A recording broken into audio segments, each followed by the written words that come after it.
Good morning, good afternoon, good evening from wherever you're watching or listening to us from. My name is IoT, and this is the Niger FC podcast on Eagle Tracker, the home of Nigerian football. This is the podcast where we bring you our raw, honest, unfiltered opinions on all the hottest and latest topics in the world of Nigerian football. Sometimes controversial, sometimes shocking, always entertaining.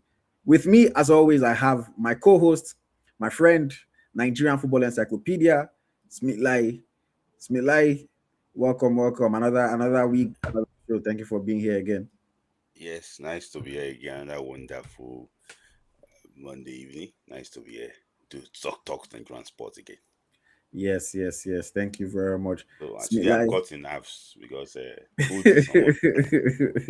No, take it out of the screen. But yes. So on this episode of the podcast, man, we have quite a bit to talk about. Of course, we have the weekend's action, everything from clean sheets to goal scorers to relegation battles to cup wins to league title wins to cup finals to cup final defeats, championship playoffs. There's so much to talk about. There's the NPFL to cover. There's the Falconets to talk about. There's the Super Eagles to get into. Talk about our players as well. And yeah, it's going to be a packed show. Hopefully, we're not here for too long, but if we are, please bear with us. So, this is the point where you need to grab your cup of coffee, your tea, your wine, your juice, soft drink, water, whatever it is that you like to consume, your popcorn as well. Whatever it is, I don't judge you. And comfort of your own home. Do what you need to do because you might be here for a long time. So, strap in. I always like to begin by doing the review of the past weekend's action, talking about the Nigerian players who performed well for their various clubs over the weekend. This weekend, we covered over 200 and something games that we tracked. And of course, this came from about 72 different leagues around the world. Who are the Nigerian players that performed well? Let me run through it very quickly. We have Maduka Okoye, who kept a clean sheet and made 3 saves in goal for Udinese in Italy. David Unwaloko made 5 saves, kept a clean sheet for NK Opatia in Croatia. And then Chiamaka Nnadozie made 2 saves for Brighton in England. Olisanda, 6 goals, 1 and 8 clearances, one for Stellenbosch in South Africa. Yes, he left Orlando Pirates. Calvin Bassey with 2 tackles, 2 chances created, 6 goals, one for Fulham. That was a very crazy game there. Chibuike Nwanwu with 3 blocks made, 7 goals, 9 clearances, one for Trabzonspor. Shukrat Oladipo with a clean sheet, made 1 tackle, made 2 interceptions, and 2 clearances for AS Roma. Christy Uchebe kept the clean sheet in defense for SL Benfica. And then Shemi Ajayi just today kept a clean sheet while winning 2 duels and making 6 clearances for Hull City in the EFL Championship. Well, we also had Ehije Ukaki getting an assist and winning 6 duels for Atromitos. In the midfield, John Kolawole, 1 goal and 1 assist for Esbjerg.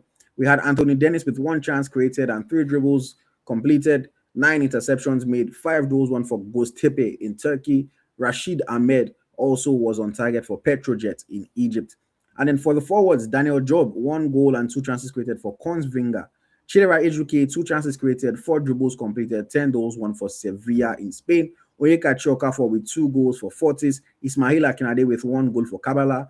Akor Adams with a goal for Sevilla. Peter Itodo with 1 goal for Metalist. Korede Adedoyin with a hat-trick, 3 goals for AS Trenchin. Victor Osimhen, 2 goals and 1 assist for Galatasaray. Sadiq Umar with 1 goal for Valencia. Simeon Wanko, 2 goals for Al Oruba. David Okereke with 1 goal for Cremonese. Olakunle Olusegun with 1 assist for Paris and Quadri Adediran with a goal for Artis. Joel Yakubu with 1 goal for Daugavpils. Gift Sunday scored a goal for KTP in Finland. Adeleke Akinyemi with 1 goal for Nistan. We had Brown Irabor with 1 goal for NK Koper in Slovenia. Olamide Adugbe, 2 goals for MFK Zalgiris in Lithuania. Tunde Akinshola with 1 assist for AVS in Portugal. And then Zadok Johanna also got an assist for AIK in Sweden. Yes, not as much as we usually have, but still a lot of Nigerian players that put in quality shifts for their clubs. Milai, I'll throw it to you very, very quickly. Who impressed you the most over this past weekend? Though we might not play for, you might start from the bench, but I think I'm really impressed with Akor Adams. There's been a lot of, he's been playing this bench role for like 2 or 3 games, but I'm really actually what to relief for him, and I'm happy that he took the goal well. For me, Akor Adam tick the box. Though there's also good performance from Chidozie Awaziem in the previous game against Sociedad, but I think this game is a big up to Akor Adams. Big up to Akor Adams. Okay, let's get into some certain players that I want us to highlight for this weekend, just because I feel like we need to give certain people their props. And I'll start with our Super Eagles goalkeeper, Maduka Emilio Okoye. Maduka Okoye kept a clean sheet for Udinese in Italian Serie A, and it was his 10th clean sheet of the season. A fantastic milestone. You have to give credit to him for that. Udinese is not one of the top clubs in Italy, so obviously keeping clean sheets is not something that comes so easily to them. And then 10 clean sheets also means that he's only the second Nigerian goalkeeper after in history after Vincent Enyeama to keep 10 plus clean sheets in a European top 5 leagues. I mean, like, what does that say about Maduka Okoye, and what kind of achievement is that really? I mean, the talent is there, and big ups to you too. When everybody threw the kitchen sink at him, they did everything during the AFCON in Cameroon. He came here to defend him. See, one thing we cannot deny is Maduka Okoye is very talented. And Maduka Okoye, I'm not surprised that he's actually doing well. And I just think that we need to love him now in Nigeria. We need to support him. Anybody can make mistakes. We need to support him now. And I think that there have been rumors that Maduka Okoye might be going to, the top 4 teams in Italy. Offers from Germany. You never know. You never know. So for me, really impressed. See, if you watch Indonesia very well, they are not the strongest defense. They're Their not. defense is like NEPA. See, it's so bad, but Maduka is making save after save, and for me, and if you look at their games, they lost like 1-0. So it was just small mistakes. So for me, I'm really actually impressed with him, and shout out to those that discovered him, and actually got him to play for Nigeria. Really impressed. Yeah. And even some of the games that they do lose against the likes of maybe Juventus or all those kind of teams, Maduka will still make so many saves, but ultimately he's a human being, so he'll concede. I'm very impressed with his achievement. 10 clean sheets in a season is no small feat, especially when you are playing for a team that is at best a mid-table club. I think that he's done very well for himself. I keep throwing it back to when Maduka Okoye was being rumored to join the Turkish Super League, a season ago, and a lot of people were talking about it. I can never forget his representative, or one of his representatives, reached out to me and he sent a message. And I was like, so Maduka, what's happening? Is he actually going to go to Turkey? He said, no, Maduka Okoye is not going to Turkey. He said he would stay with Udinese. He will start as their second choice, but watch, he will win the shirt and become the first choice goalkeeper. That's what his rep told me at the time. And everything has come to pass. He started as second choice. He won the first choice goalkeeper shirt, and he cemented himself, in that position. That even though he had, the controversies that he had earlier in the season, they waited for him to come back. And once he came back, they said, "Boy, I beg, we need you in that post." And he's repaying them very, very, very well. He's making fantastic saves. He's pulling out fantastic performances. And yeah, Udinese is not a great team, but I think that they can be proud of the goalkeeper that they have. And at only 26 years old, it's funny that Maduka is already 26, because I remember when we first heard about him when he was this 19-year-old goalkeeper. He's 26 years old, but we know that goalkeepers, look at Manuel Neuer. Manuel Neuer is 40 and he's still playing at the highest level for Bayern Munich. So who knows? Maduka Okoye can be Nigeria's goalkeeper for the next 10 plus years, So I'm very excited with what he's able to do. And people need to get behind Maduka. That's the reality. People need to get behind him. Why? Because you might say, okay, maybe you still prefer Nwabali today, and yeah, well within your right to prefer like an Nwabali. But Nwabali is not going to be here longer than Maduka is going to be here. The way things are looking, other goalkeepers are going to go, and Maduka is going to be the one that we're going to have to rely on. So we need to get behind him. And plus, he's doing quite well. So that's even more reason to get behind him. I know some people would say, oh, let him do it for Nigeria before we praise him, blah, blah, blah. But don't worry, that time will come. He can only do it when he gets the opportunity. Yes, you might not have been happy with how he took his chance in the past, but just give him the opportunity to come back and to show himself. I'm very, very impressed with Maduka Okoye, and I really do hope that he continues to perform like this, not only this season, but for the rest of his career. He has made some fantastic saves. I've seen him featured on like the Serie A page, highlights so many different times for the saves that he makes. 10 clean sheets, doing something that only Vincent Enyeama, legend, had done. Enyeama's own was 17, but he was also playing for a better club at the time. So fantastic one, man. Shout out to Maduka Okoye. Wish him all the best. I hope that he can continue performing like this. And yeah, looking forward to seeing what he does for the rest of his career. Two more games this season, so he can still get like 11 or 12 clean sheets. Who knows? Yeah. Okay, I have a comment here. Quick one from John Jones. He's on this topic, so let me take the comment. He's saying Okoye versus Atubolu, who is better objectively? Smila, do you want to answer this? So for me, it depends on, they both have different area of strength.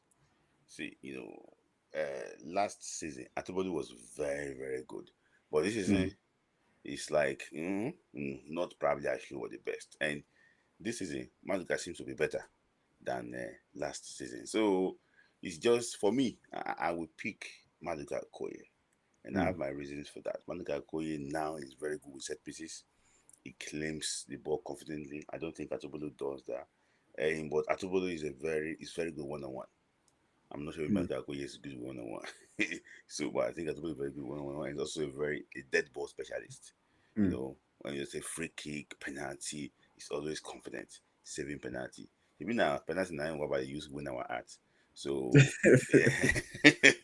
so for me, I think I'll still pick Maduka Okoye actually. Mm. Ahead of him, because he's how many penalties they get for game. For me, I think overall, I think Maduka is just slightly what edging. Mm. I mean, look, for me, I think Noah Tubolu is doing well for Freiburg. You have to Hmm. give him his credit. Yeah. He's also playing for a better team than Maduka, so he has better pieces around him Hmm. to support him. You have to give him that. Freiburg are a team that is trying to qualify for Europe this season, whereas Maduka is playing Finally, for it. Europa League. Yeah, Maduka, they are in front of the Europa League. So Maduka is playing for a team that is just trying to survive and stay in the Hmm. league, year after year. So different levels. I think Maduka is probably better than him when it comes to shot stopping, in my own opinion. Maduka makes some fantastic saves, just pure shot stopping. But Atubolu has other parts of his game that I think that he surpasses Maduka. You mentioned 1v1s, you mentioned just from set pieces. Maduka is now getting better at set pieces. I still think that Atubolu is probably better at distribution, which is something that I guess we look for in modern day goalkeepers. Or we want you to be able to pass the ball, use your feet, things like that. I would still tip Noah Atubolu over Maduka in that regard. For me, if I'm comparing them, you know, I think that right now I would probably give Atubolu the edge, to be honest. Just because playing at a higher for a bigger club, also doing well for that club, and has more big game experience, if I should put it that way, than Maduka Okoye. So I will give Atubolu an edge there. But overall, I think that Maduka is still a very, very solid goalkeeper. And I still think that Maduka Okoye is going to rise. Atubolu is younger though, but I think Maduka is still going to rise in his career. And ultimately, my number one deciding factor of who I care about, who I give a damn about, is the one that has decided to play for Nigeria. Until Atubolu decides and raises the flag, which is not going to happen, to wear the jersey of Nigeria, Maduka is the only one that I care about. So I wish Atubolu all the best. But Yeah. Maduka has my heart. Uh, you know, Hmm. Maduka is the one that has my heart. Okay. Thank you for that question, John Jones. Let's move forward. Let's talk about another player who has done well over the weekend. Let's get into the goal scorers. A friend of the channel, a friend of the show, Smilai. You want to say something? No, no, no. Okay, a No, friend I'm of the listening to channel, you. a friend of the show, somebody that I know that you like. Let's talk about Akor Jerome Adams. Akor Adams, the hero, like you mentioned, off the bench for Sevilla, came on and scored a stoppage time goal to get the win for them and to take Sevilla 3 points out of relegation or away from the relegation zone. How big a win was that for Sevilla, and how would you rate the impact of Akor Adams this season? I believe he now has 9 goals in La Liga this season. So yes, what do you Yes. think about this performance over the weekend, Akor? So for me, I think it's it's like roller coaster, up and down, because Mm, sometimes he did so well at the start of the season. Things dry slightly. Went to the Afcon. That's because the Afcon too. Afcon he also did well during Afcon, but I'm just relieved slightly that he came on the bench, came from the bench, and she was called. When they bought Ni Mope, is it Mope? Ni Mope to Sevilla. Mope, I think, started playing ahead of him, and mm, and to justify that too, Mope also scored some crucial goals for Sevilla. So we can understand, justify, okay, why is he playing ahead of Akor? But when he came on this last game they played, I was really actually what impressed was actually what he did and the way he scored that goal. Was this is like a relegation 6 pointer for Sevilla. They Yeah. need to do what to win, and this is probably one of the games they can probably score.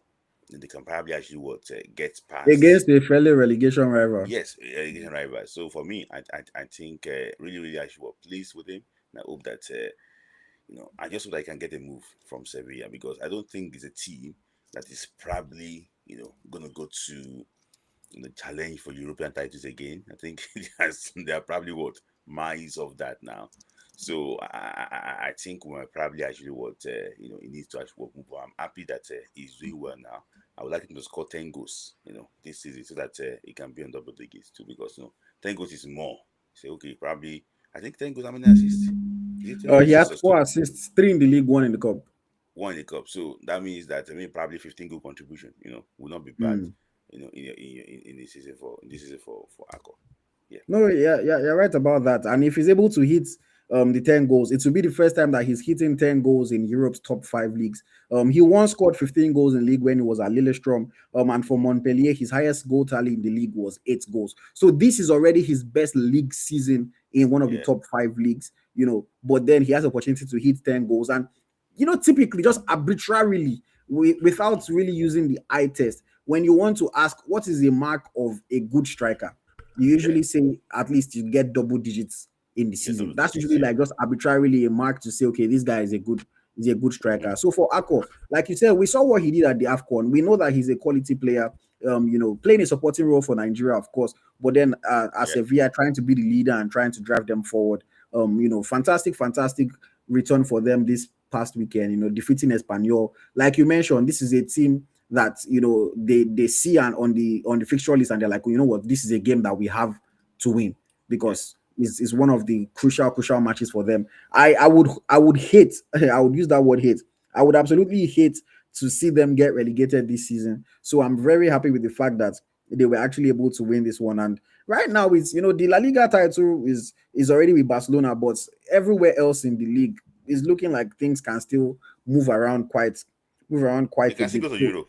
yeah, they can still qualify for Europe, which is quite crazy considering where we're at right now. But Nigerian you League know, 2. but it's incredible, man. And Akor, man, shout out to you. I'm happy for you. I love seeing you do well. Chidera Ejike also played in that game, and he did quite well, to be fair to Chidera Ejike. So I'm going to give him credit for that. And despite the fact that he has only scored 9 goals this season in the league, I think he's still one of the top Nigerian goal scorers when you look at our players in Europe. Of course, we have the likes of Osimhen, Onuachu that are quite a distance away, but he's still one of the top scorers as far as Nigerian players in Europe this season. So I give credit to Akor for that one. Fantastic one for him. But still sticking in the Spanish La Liga, another Nigerian player, did very well to score for his team and to help them to get crucial 3 points. I'm talking about Sadiq Umar. Sadiq Umar scored his 7th goal of the season for Valencia to help them get a very crucial victory and go 5 points clear of the relegation zone. So Valencia are currently ahead of Akor Sevilla, but Sadiq also putting in a good performance for his club. Smilai, what did you think about that one?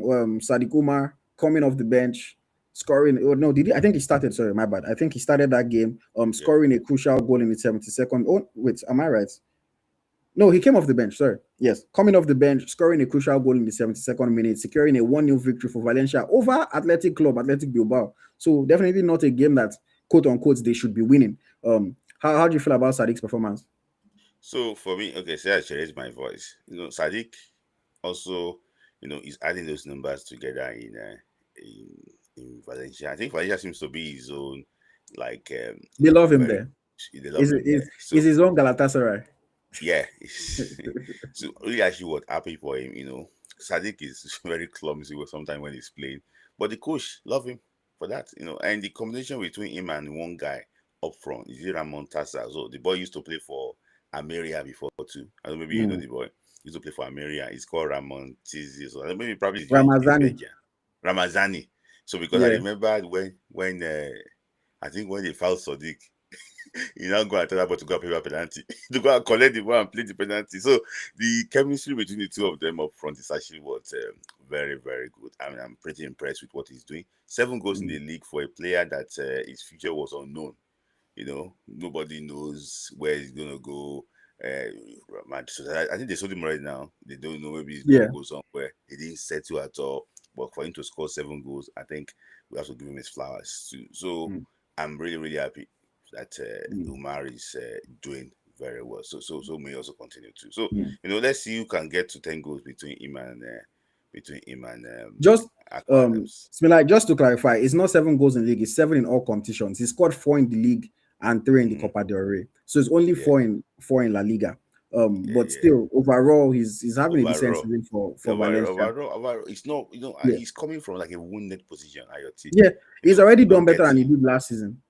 yes, I think for when did he get Sevilla? Is it not this This January? this is actually Umar Sadiq's best season since 21-22 when he was in Almeria. Yes, Because in Almeria that season he scored 19 goals, he got 9 assists. This is his best season since then. yeah. So for me, I think, and he's playing like how many seasons now? Is he not Uh 3 months? yeah, When did he join? When did he join when he joined for Valencia permanently. yeah. I mean, he's been playing for Valencia since January. Uh-huh. So he played half season, 7 goals already. Mm. It's not bad. How many goals did Lukman score for? I don't want it. Mm. So is he not 7? 7. So for me, I think it's not a bad season for him. If you can try and score 10 goals, then that's what 10 goals were very hard though. 3 more goals in La Liga. It's going to be very hard. So let's see. Who I'm really knows? I actually mean, happy for him. if the All coach those gives him goals that he time from the scored start. is better than those people wrapping in goals anyhow in Turkey. I'm just saying it. Oh, this is a very, very much Yeah.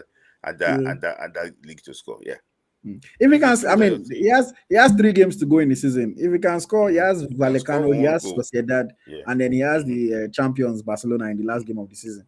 So Mm-hmm. who knows? Anything can happen. Anything can happen. Anything can happen. Yes. But yes, I mean, personally, I'm happy for Sadiq Umar, man. This is a guy that I've also spoken highly about when people have tried to knock him down. Yes, is Sadiq Umar a very clumsy player? Yes, I'm sure even Yeah. he knows that. Is he a player that you're watching and you're wondering how did this guy get here? Probably, yeah, he looks very funny sometimes when he's running on the ball, but at the end of the day, he finds a way to deliver. And ultimately, what everybody needs, whether footballer or not, is just somebody that believes in you and gives you the opportunity. And it seems like he has found a home in Valencia, and I hope that he continues to deliver for them so that they continue to keep that trust and faith in him. And lest we forget, like Sadiq Umar suffered a very, very career-threatening injury, devastating injury.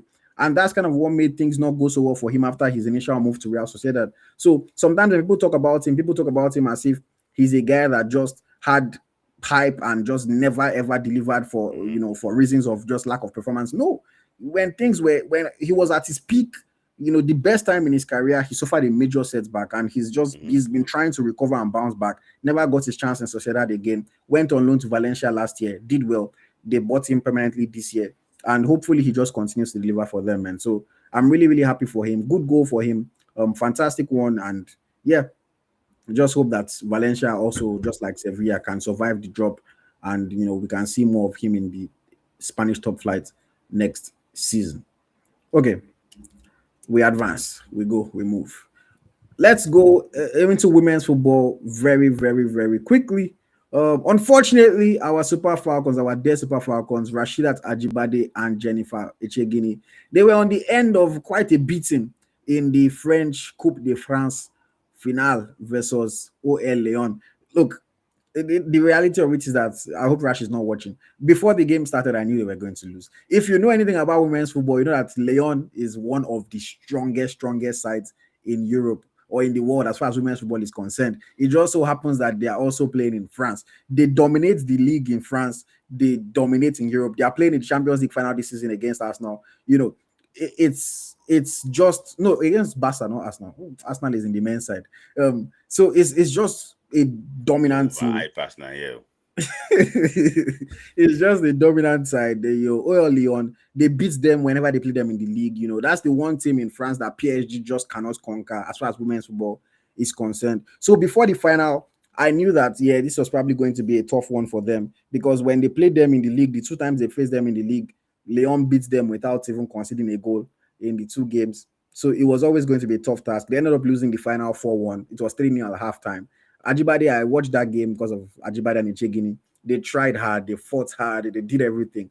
But at the end of the day, the quality of Leon just showed a little bit, So they got to a cup final. It would have been nice for them to be able to win a trophy in their first season or in Ajibade's first season, but could not happen. The positive side of it is that they are still playing in the French league playoffs. So they have Paris FC in the semi-final, and they will probably beat Paris FC and go and face Lyon in the final of that one again. Maybe things can be different. Maybe their coach needs to be pragmatic and just needs to be like Atletico Madrid and just because I watched that game. They were trying to go toe to toe with them and trying to, play their game. Work. Maybe you just have to go and sit back and defend for your life and try to find a way to just snatch one goal from a set piece or from penalty or something, because OL Lyon, as far as women's football is concerned, man, those guys they are good, man. They're the ones that knocked them out of the Coupe de la Ligue. They beat them in the Coupe de France. They beat them home and away in the league. Yeah, it's crazy. But there's some things that you cannot do in this football thing. There's no medicine for it. See, each team is better than you, they're better than you. Honestly, if you look at the Lyon team, they're machine. The way they play, they're machine. Forget about if PSG is probably playing in Italy, maybe probably would have won the league in Italy. But in France, Lyon is the alpha and everything, in France. So, I see the two French teams winning the World Champions League, and also we have the Champions League and the Women's Champions League, and also the French team winning the World Cup.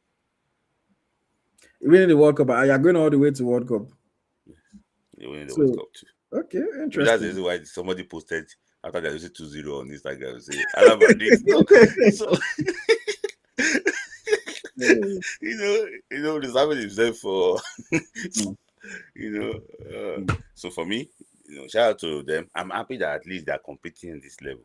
It's not as if they're competing at this level. They're exposing themselves to big games. It's a positive sign, for us. Yeah, it's a positive sign for us. Unfortunately, commiserations, wish them all the best for the final few games of the season and obviously going to the WAFCON in the summer as well. Both players will be in the squad. We know that as far as they are fit, knock on wood. They are coming. They are. And they have a training tour. You know about that. Where? In the UK. Okay, I think I heard of that. Yeah, I think that they have a training tour in the UK. Maybe probably we look for a way to. Look for a way to. All right.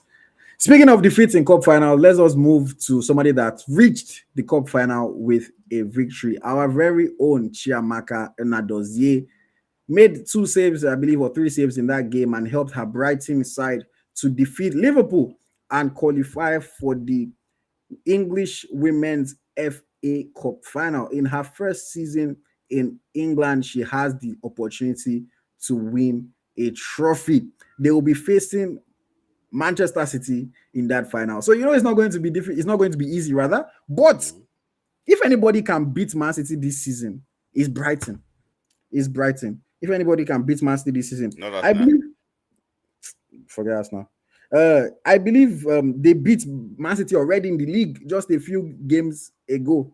So it's going to be a big, mental this thing for Man City, knowing that this is a team that beat us. Because Man City have done very, very well. They've won the league, looked like a fantastic team throughout the season. So I think that Brighton have really punched above their weight this season. We know that they drew against Arsenal 1-1 the other day. They beat Man City a few weeks ago. So they knocked Arsenal out of the FA Cup in in the quarterfinal before going on to beat Liverpool in the semi-final. So Brighton having a fantastic year, and in massive parts, the reason for that is Chiamaka Nnadozie. Nobody can take that away from her. Nobody can even doubt that. Chiamaka Nnadozie is a fantastic goalkeeper. She's, in my opinion, top 3 goalkeepers in the world. Maybe I put Hannah Hampton above her a little bit. Who else? I don't know who else is there, but Chiamaka Nnadozie, for me, she needs to get the credit that she deserves. She is a fantastic, fantastic goalkeeper in the world. She continues to perform at such a high level. She makes fantastic saves. Her club, Brighton, will not be where they are if not for Chiamaka. That is a fact. They will not be close to performing at this high level. They will not be able to beat the teams that they've beaten or get the result that they've got this season. And for her to play in the Women's FA Cup final in the first season, I'm so happy for her. I'm proud of her. I hope that they're able to get the result over Manchester City. I hope that she's able to celebrate the trophy because it will be big for her career. It will only be the second trophy that she's won for her club in her career after winning the Cup in France only last season, I believe it was, before she left. So yes, fantastic one. But yeah, Chris Smilai, what did you think about Chiamaka Nnadozie getting into the FA Cup final with Brighton? Good. I watched the game against Arsenal.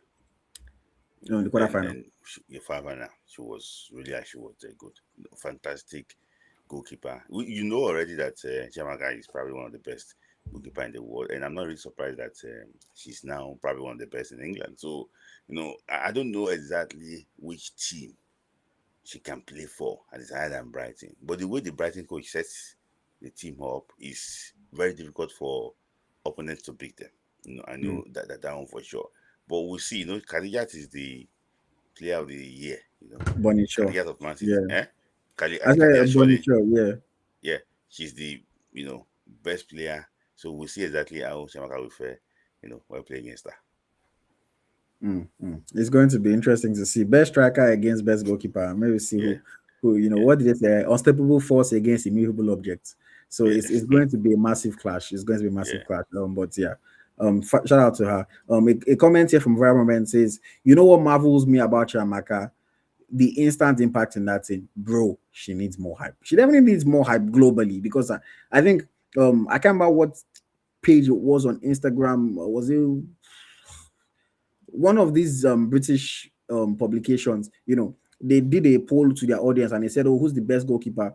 And people were naming all kinds of names. People were still talking about Mary Earps, and Chiamaka's name. No disrespect to Mary Earps, she's not there again. And Chiamaka's name was not in concern. I'm like, are these people sleeping? Are they watching? So you realize that a lot of people don't really watch. It's just the names that they hear about. Those that. I mean, Mary Earps was a superstar in her, in her peak. But now she plays for PSG, so I watch her a lot when I watch PSG. And trust me, if PSG had Chiamaka, they'd be doing better than how they are doing this season. So yeah, Chiamaka, I think she definitely deserves more hype. Nigerians, we need to push her into these global conversations. I remember a few years ago, maybe 2 years ago, so when Osimhen won the league with Napoli that season. Oh, how many years ago was that? 3 years ago, 22-23. When he won the league with Napoli. And I remember I'll be having conversations with my friends, and whenever they're talking about best players in the world, I would always mention Osimhen.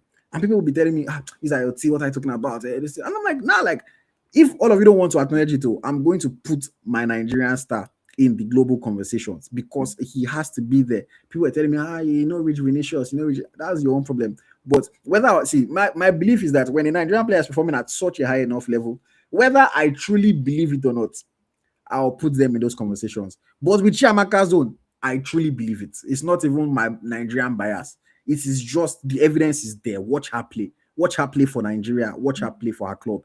She's top level. So yeah, she needs more hype, man. People, everywhere you go, talk about Chiamaka Nnadozie. Oh yes, shout out to her. Okay, moving forward quickly, they also had some champions over the weekend. Let us give credit to whom credit is due. Shout out to Flourish, Sabastine, and Regina Otu. Both players have clinched the Turkish Women's Super Lig title with Fenerbahce.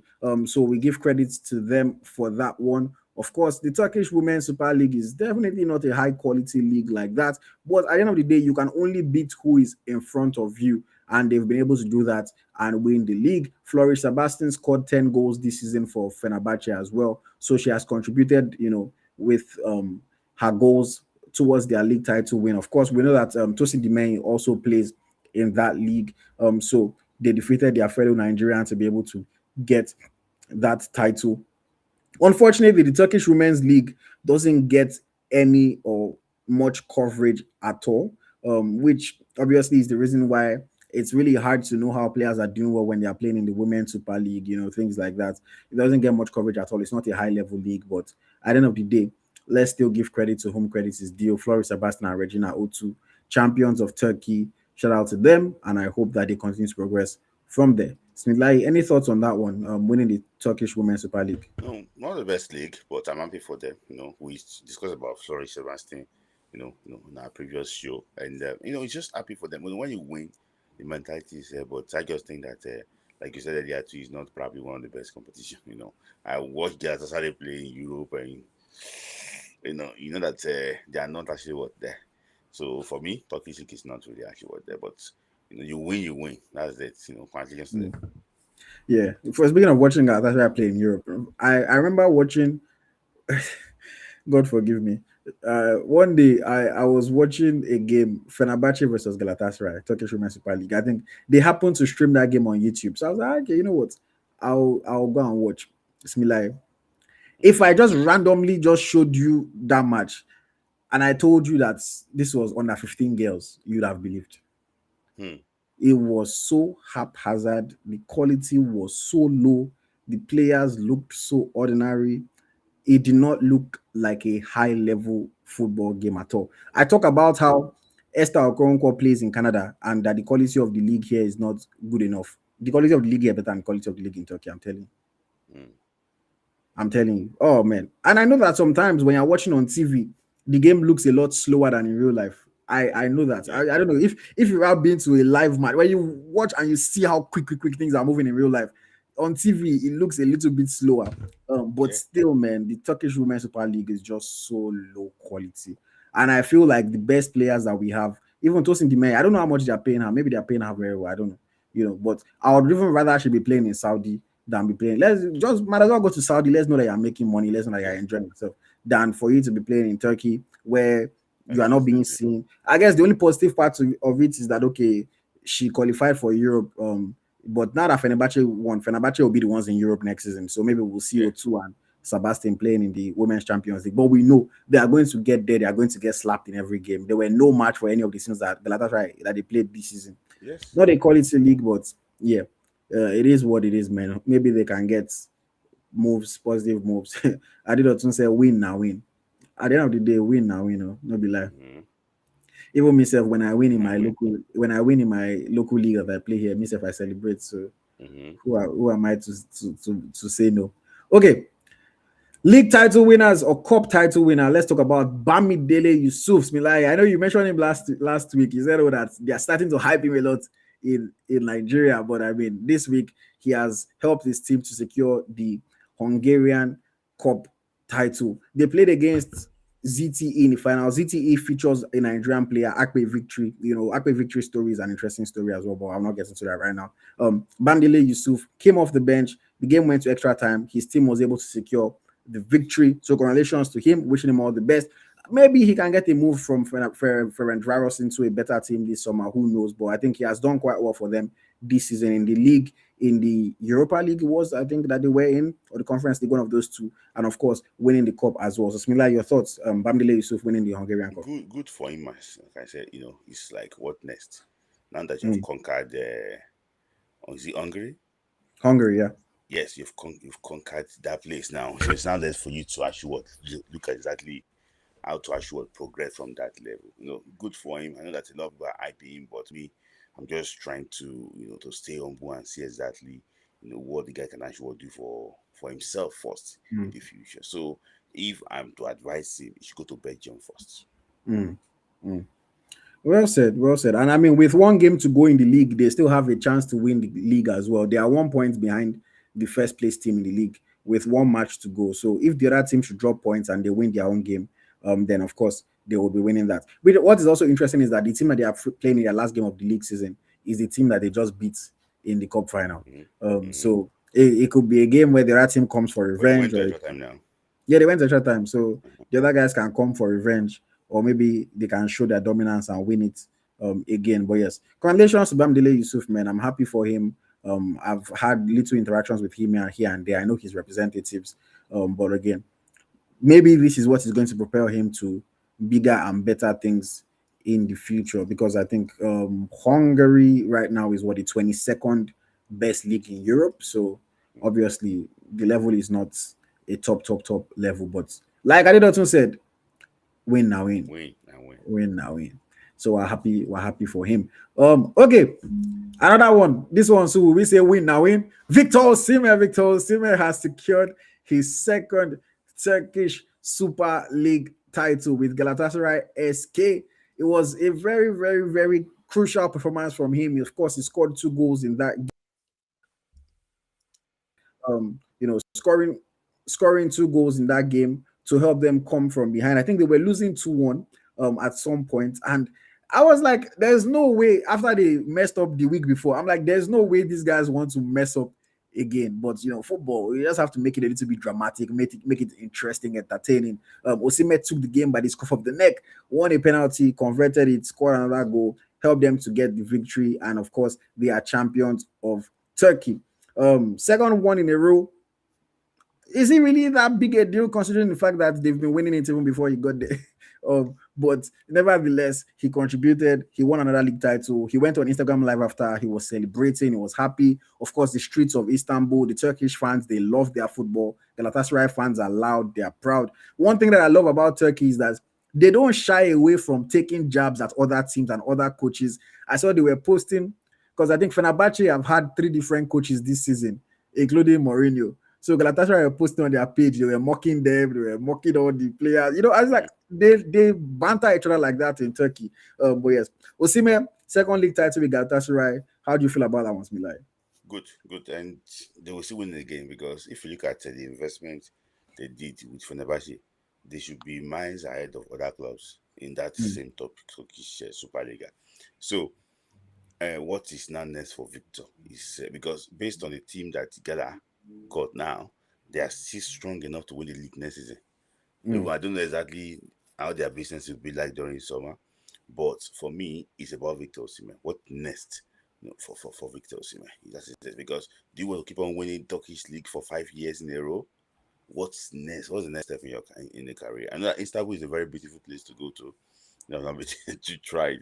It's like it's a lovely place to go to. You want to be based there because it's a beautiful place. So, do you want to stay there? It's not there for Victor to decide where he really wants to play. So, for me, I think if you want to say the trophy you have in your cabinet, in fact, they should use Rapatai, the Turkish one.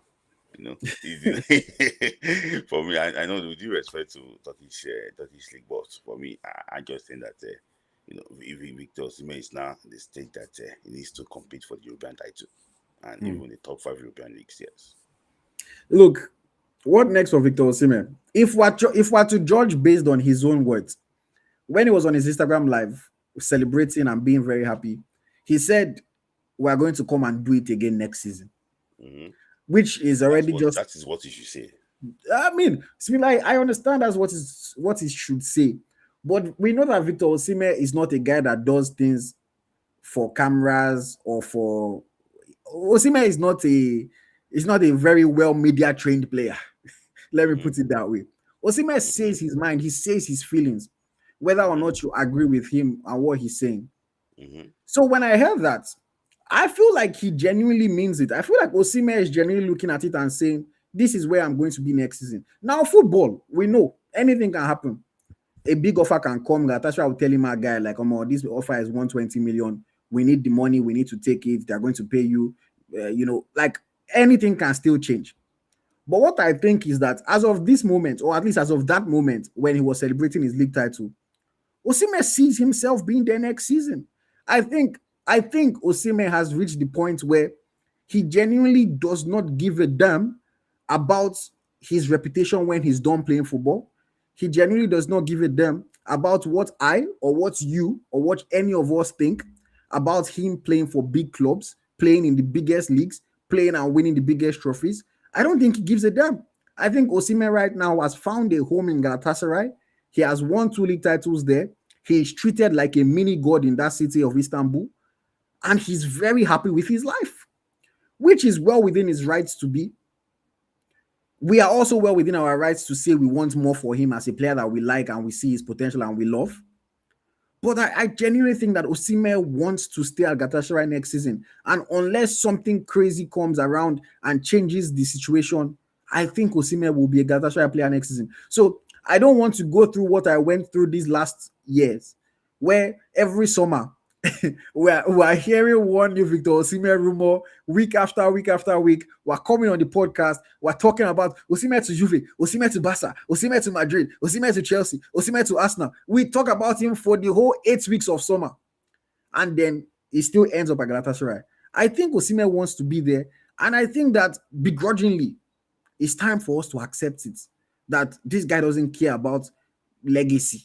He cares about himself and he's happy right now. That's honestly how I feel. Viral Moment says, realistically, I don't see him leaving except one bumper offer comes into play. His mind is there right now. Yeah, exactly what I'm saying. Exactly what I'm saying. Unless a bumper offer, 120 million for Galatasaray, 500k for Victor Osimhen, and he's like, okay, you know what? Make I come out. Otherwise, I think the boy is going to be there. How many years does he have left on his Gala contract? I don't know, 3 years maybe. He will see out his contract, and if they don't want to keep him, he will go to Saudi and go and see out his career.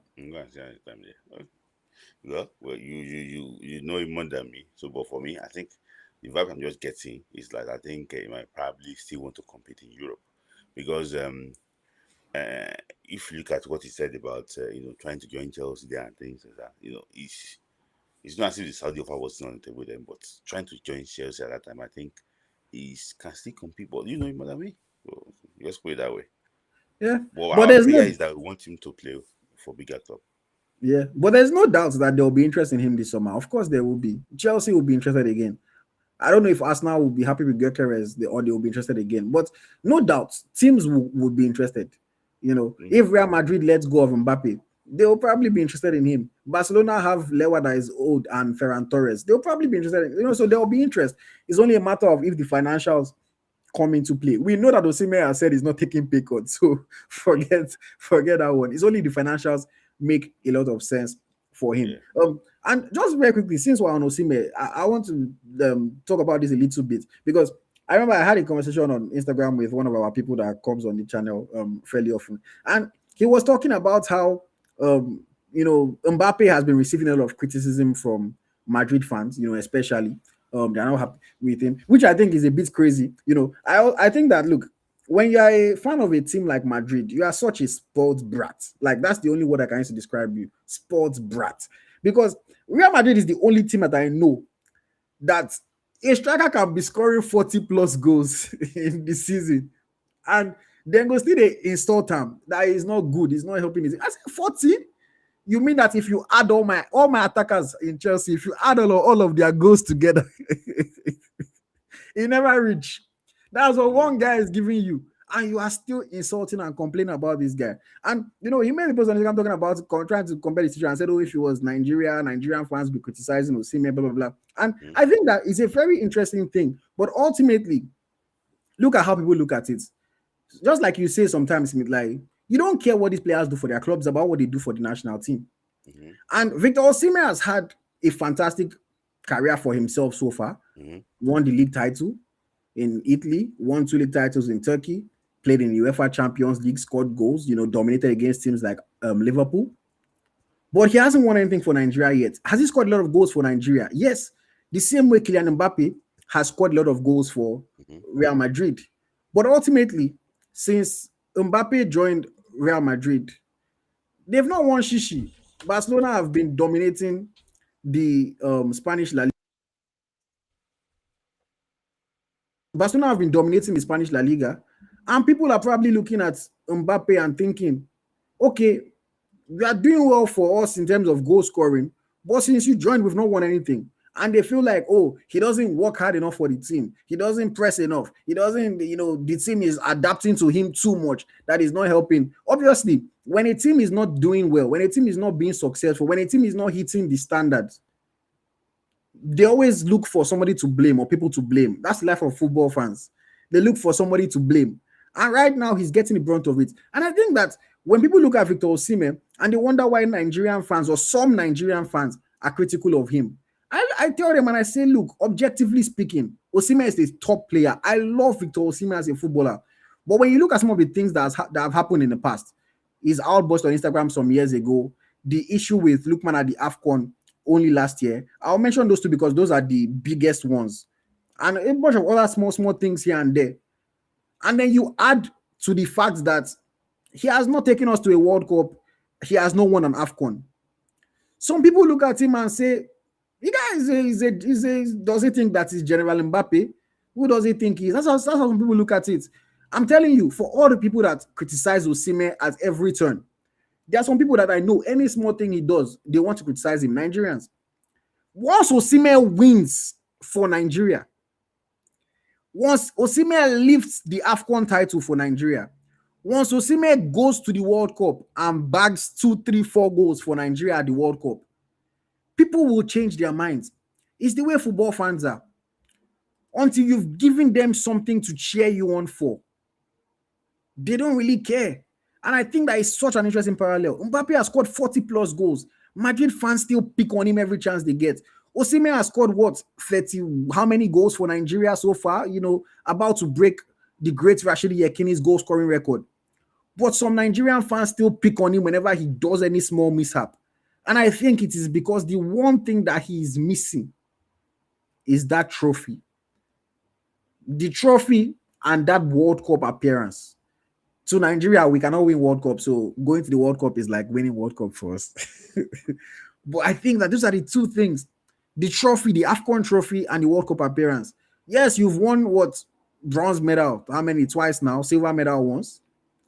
But ultimately, you didn't win it. You didn't win it. You know, like Nigerian fans are not going around. We're not doing a parade for a bronze medal or for a silver medal. We need the AFCON title. And I think that that's what Osimhen is missing for all the Nigerian fans that are against him to really turn around and to come on his side and to undoubtedly acknowledge his ability, his greatness, his legend. Because Osimhen will go down as a Nigerian football legend. He will. Once he breaks the record and everything, he will go down as a Nigerian football legend. But is he going to be a legend that never won anything? Or is he going to be a legend that everybody will say he scored all these goals and he led his team to greatness? He led his team to titles. He led his team to the World Cup, and he went and is shown on the highest stage. And I think that it is important for Osimhen's legacy that he does that, because the way his club career is going, with all due respect to him, he's not playing at the highest level. So the club career part is not building a huge legacy for him. So at least he can polish it up. He can garnish it with what he can potentially do for his national team. Because if he does not win for Nigeria, if he does not take Nigeria to the World Cup, some, not all, some Nigerian fans will still be very, very happy to criticize him at every step along the way. Smilai, I don't know what you think about that. You know, do you really believe that it's because Osimhen has not won yet that Nigerian fans sometimes still find any small thing to pick on and to criticize? Even if it was Osimhen, it's winning. He probably actually got like 3 trophies for Nigeria. Nigeria fan was still criticizing.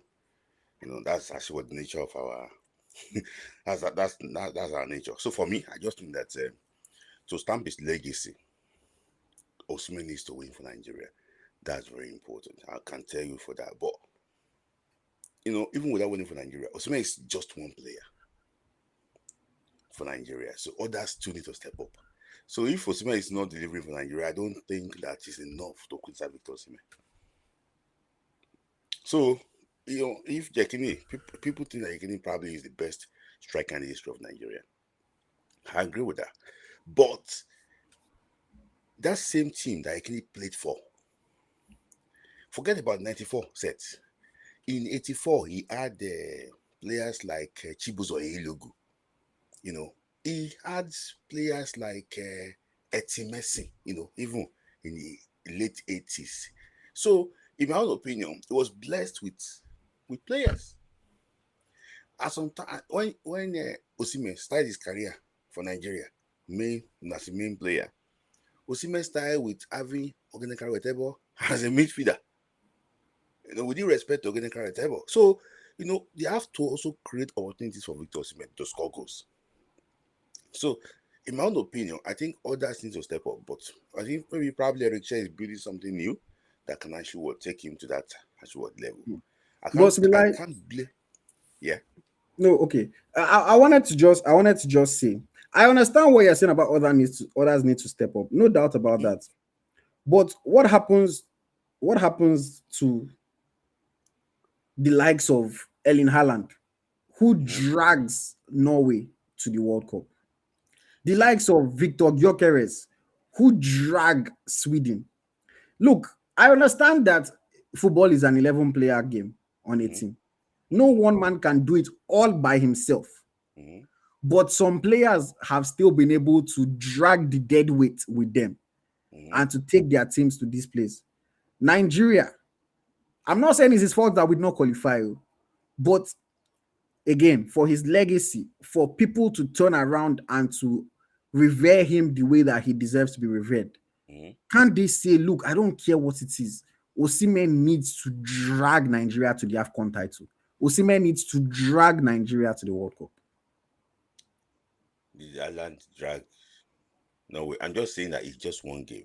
He dragged Norway to the World Cup. See, with Osimhen dragged Nigeria to the playoff. Playoff is not the... No, but when he got... But Victor Osimhen took Nigeria over the line against Gabon. But at the end of the day, we did not win. But he got injured after like 20-30 minutes. And that's what some people criticize him for. You know, some people also say it, that in the biggest moment, he somehow finds a way to be absent. Is he the one that is... injury can happen to anybody. Victor Osimhen scored hat-trick against Benin Republic. See, I understand what you're saying. I'm just telling you what people say. And that's something that people say. People can say whatever they want to say. People can don't tantrum in front of camera. People can say anything that they like. But IoT, you know these things yourself. But you're just trying to build the Shasta Dozudo of this podcast now because because he also knows, but he likes to balance everything. For me, it's really just unfair that Victor Osimhen is that. See, look at Igalo. Igalo had Mikel. Osimhen has Iwobi. Which Iwobi? See, with due respect, Iwobi is just clicking now. But Mikel, he had Mikel. Don't forget that Emenike had Mikel. Osimhen has Lookman. No, Lookman is different. Emenike had Mikel. So all these guys had players that can actually help from that midfield.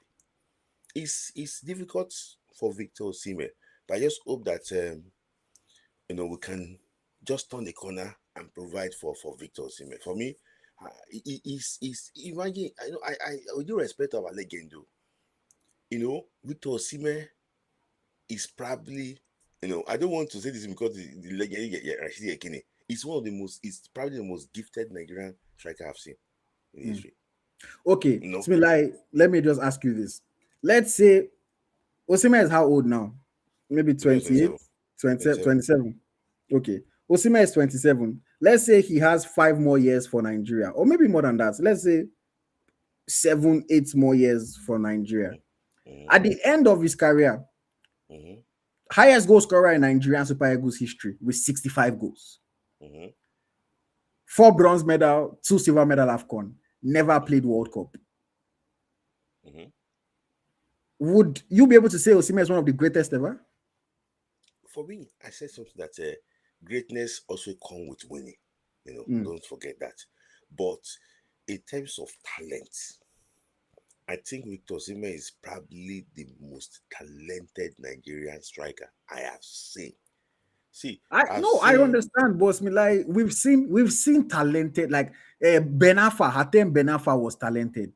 We've seen talent. Adel Tarapt was talented. Gael Kakuta was talented. Give anything.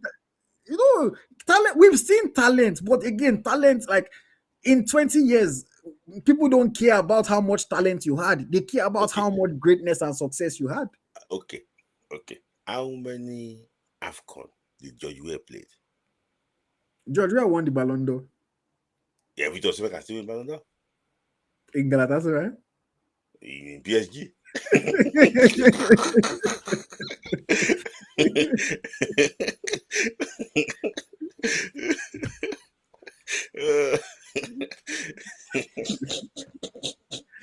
Okay. Okay. That is for me. I think this now. This guy is trying. No, And I know he's and trying. I know he's trying. when you talk about him like this, it comes out and show. I remember when to say that I never scored a trick. Remember? Yeah. The next 3 days or so, he scored that trick. So challenge him now. And has never got out of the World Cup. Okay, so Osimhen, you've never qualified for the World Cup. You've never won the AFCON. These are the two things. These are the two things that will make Osimhen to be able to put his name amongst the greatest.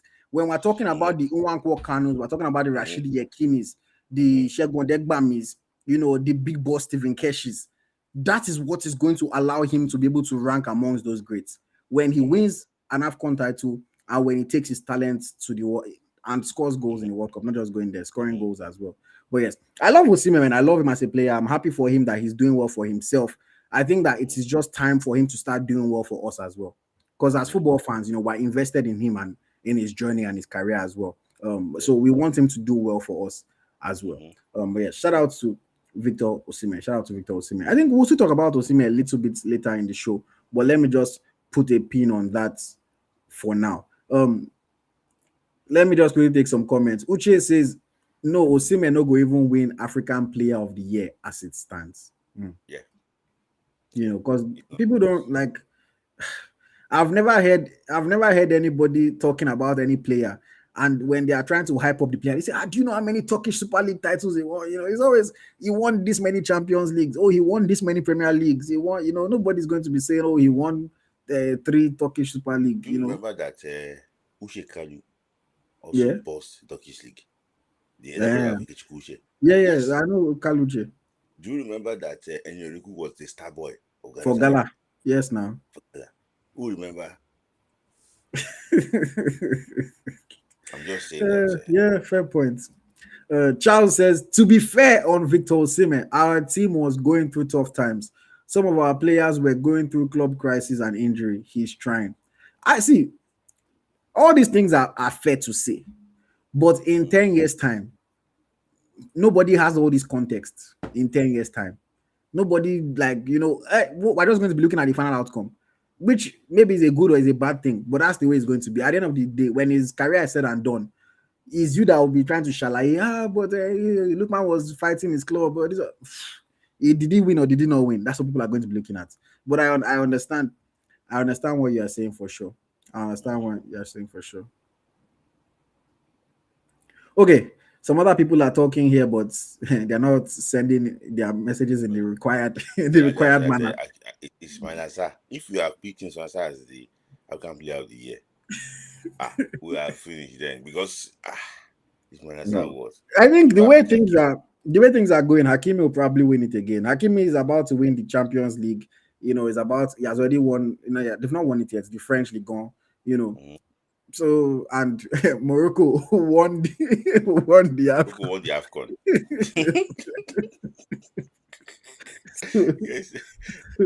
The way it's looking, it's probably going to be Hakimi.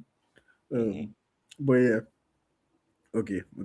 At this point, let me just put a quick reminder to you guys, man. Hit the like button on the video if you have not already. Less than half of you have liked the video, so please guys, let's get more likes. I know that it's easy to forget, but when I've said it now, if you're on your phone, just easily scroll and tap the like button. If you're on your TV, just use your remote quickly. On your computer, whatever the case may be, please hit the like button on the video. If you are new here, please do not forget to subscribe. We are live every week and we have a bank of other content they flow constantly, interviews, analysis, just talk, everything. So please subscribe to the channel. And of course, if you want to support us, if you want to have your comment highlighted on screen like I've done for some others, become a member of the channel or send a super chat. Every super chat goes a long way towards helping the channel grow. We have a goal of hitting 100,000 subscribers by the end of 2026. We are currently over halfway there, but we need your help and your support to be able to get there. So please make sure that you help us with that. Okay, on va. Let's talk about Paul Onuachu real quick.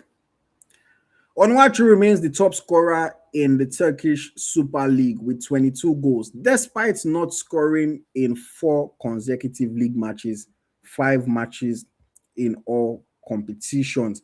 The league season, of course, is not over yet. I think they have 1 game to go in Turkey. Do you think it will be an achievement for Paul Onuachu if he wins the top scorer award here? Yeah, Of yeah, course, we know he has done it in Belgium before. yeah, it's good. Because he's conquered. That's his level. He conquered Belgium when he got promoted to the championship. Sorry, to Premier League. He didn't catch was caught. So Turkey, Belgium, maybe probably from Belgium, you know, Czech Republic. He can go. So for me, I just think that it's a big achievement for him. But what all of us can establish here is that Onuachu is not a tier 1 player. That is it. I mean, Osimhen, okay, how do we say Osimhen only has 15 goals in the league? How does that Yeah, but compare? Osimhen have proved himself in Ligue 1 In, and Serie. in Italian Serie A, okay. I Yeah, understand. I'm just playing devil's advocate. yeah. But yeah, shout out to Paul Onuachu, man. It feels like four games in the league, 5 games in all country without a goal is like wow. Because remember when Onuachu was scoring non-stop, but hopefully he can score in the last game of the season and secure the title because the player that is behind him is only 1 goal behind Shomarudov of Başak Şehir.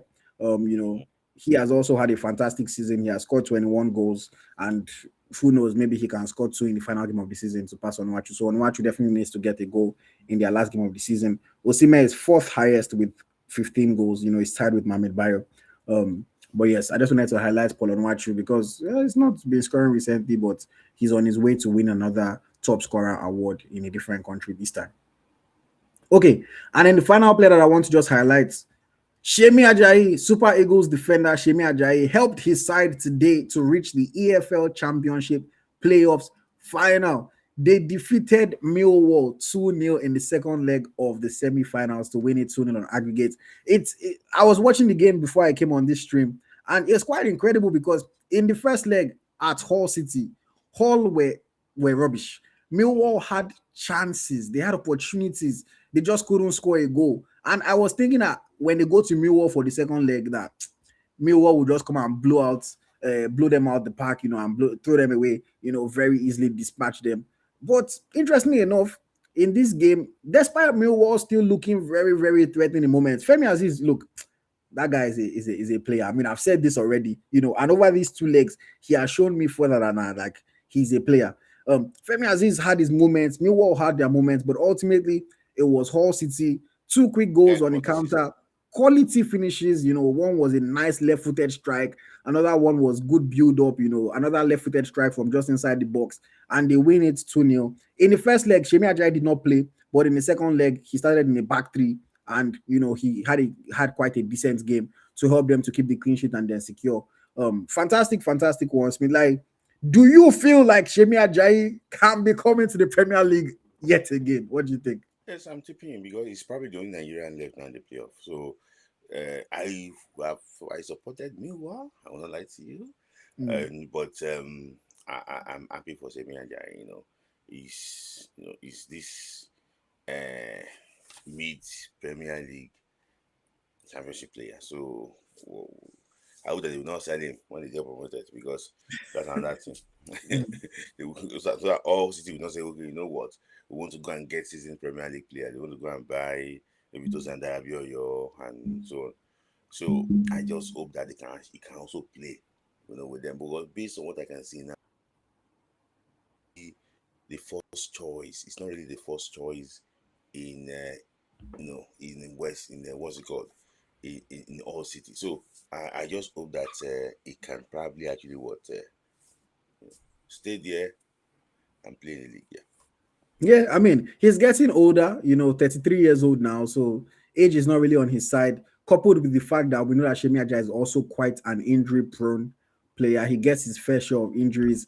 So no doubt, yeah, he's been in and out of the Hull City squad. But when he plays, he still gives them quality performances for the most part. I really think so. I've been following him a lot this season.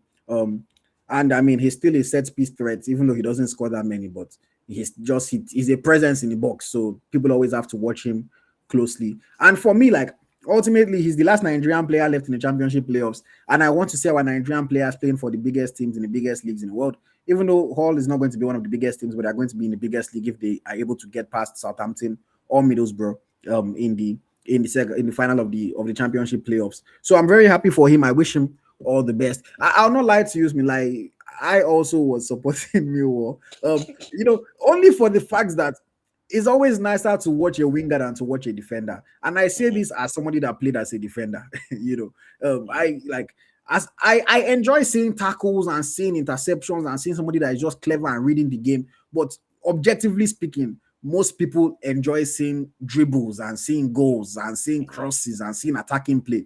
So for me, I'm like, it'd be nicer. It's easier to see the impact that the forward is having on a game than what a defender is having on the game. So I wanted Millwall to win, but unfortunately they couldn't. I think Femi Aziz has done himself good enough that somebody in the Premier League, one of those promoted sides or one of those I almost relegated sides, they can, Spurs, they can still sign him and say that he should come and he should come and play you for can them. even be lucky to go to sites like Bournemouth. Or Chelsea safe at this point Yes, because we signed because everybody. Bournemouth are keen to get him, but because it was this guy Iraola that I wanted to get him, but he's leaving the club now, so we don't know, maybe probably he's going to maintain the interest. Is that yes? But yes, even Chelsea, who knows? I'm a Chelsea fan. Do I think that he would do a better job than Jamie Gittins? Yes. I don't know who signed that getting. I don't know. I don't even mention. Will he do a better job than Garnacho? Probably. So at this The point, head of that getting. although those guys are left wingers, he's a right winger. Our right wing is reserved for Esteval. So that's the only thing that is an issue. But other than that, shout out to Femi Aziz, shout out to Shemi Ajayi, man. I'll be watching the richest game in football. We'll be watching when they play the winner of Southampton versus Middlesbrough. But lest we forget, Joe Aribo technically is a Southampton player, even though they are probably going to let him go, whether or not they qualify. But he's on loan. He wasn't even starting for Leicester now. Yeah, so I don't know, man. Like Aribo, it's like football is actually a crazy game. Yeah, like it's a crazy game. Like the way in a snap of a finger, like everything can just change. Yeah. I can never forget his debut, his first two games, Brazil and Ukraine. Yeah. And everybody was like, wow, we have a player. It was going number 10. Number 10, yes. And everybody said, wow, we have a player. And now, like Aribo can barely get on the field to kick a ball. It's crazy. I'm going to League One. It's crazy, man. Like maybe he needs to leave England. Maybe he needs to leave England, man. Married. What is he? He's married. His wife will move.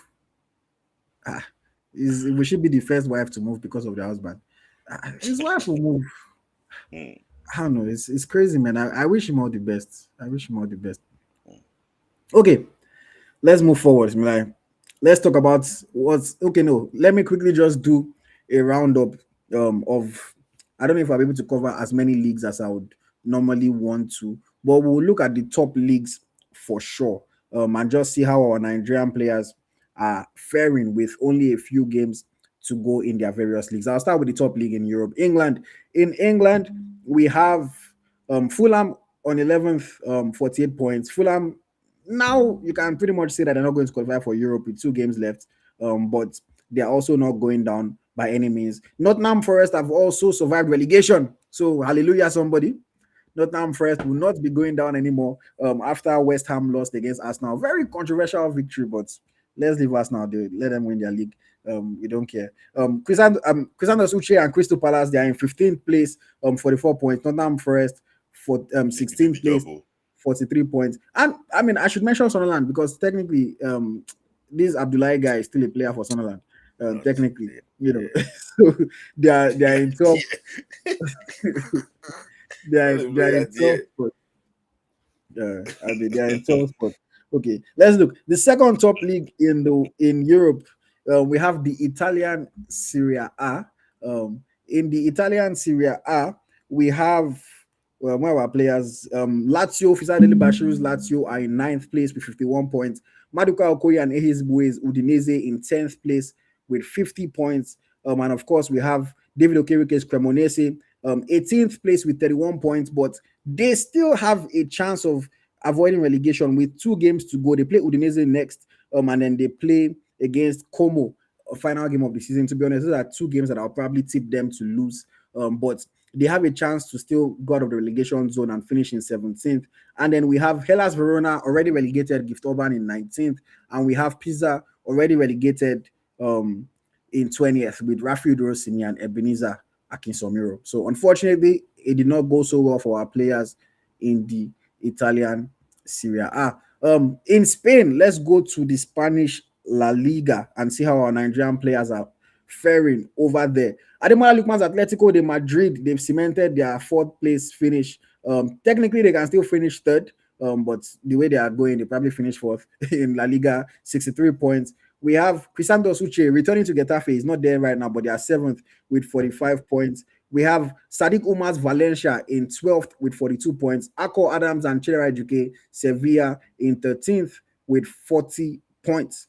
So that's how things are going for them over there. In the French Ligue 1, we have Olympique de Marseille, Tochukwu Nadi's club. They are 6th with 56 points. They can still finish in the top 4.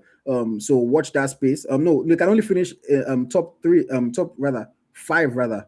Because only 1 game left. They don't have 38 games in that league. So they are 6th right now. They can still get up to 5th and qualify for the Europa League. But let's see how that one goes. We have Paris FC, Moses Simon, 11th spot with 41 points. We have FC Nantes with Chidozie Awaziem already relegated, 17th place with 23 points. Unfortunately, Nantes have gone down after 13 consecutive seasons in the top flight in France. Very, very unfortunate one over there. Let's talk about the German Bundesliga. We have RB Leipzig, Sani Suleiman's club. He hasn't played there, but they are 3rd with 65 points. We have TSG Hoffenheim, Kevin Akpoguma's team. They are 5th with 61 points. And then we have Nathan Teller's Bayer Leverkusen in 6th with 58 points. 6th? They are 6th. Leverkusen, yeah. They lost to Stuttgart this weekend. So they dropped to 6th. No Champions League. They still, if they win their next game and Stuttgart lose, then and Hoffenheim also lose, it's tough, but yeah, they can still climb to 4th. It depends on how things go. Uchenna Ogundo's Augsburg are in 9th with 43 points. Filippo Tele and Jordan Torunariga, HSV, in 11th with 37 points. We have Felix Agu and Victor Boniface's Werder Bremen in 15th with 32 points, but they have secured their spot in the league for another year. So yes, that is how it is going for people in that league. Let's also go to Portugal. Let me take Portugal because they are the 6th top league in Europe. In Portugal, we have Zedis and Santo Murphy, of course, already crowned champions of Portugal with FC Porto. We have Umar Abubakar, Famalicão. They are 5th with 53 points. They have already finished. They can still finish in 6th, but they can't qualify for Europe this season. We also have who else do we have here? We have Alverca.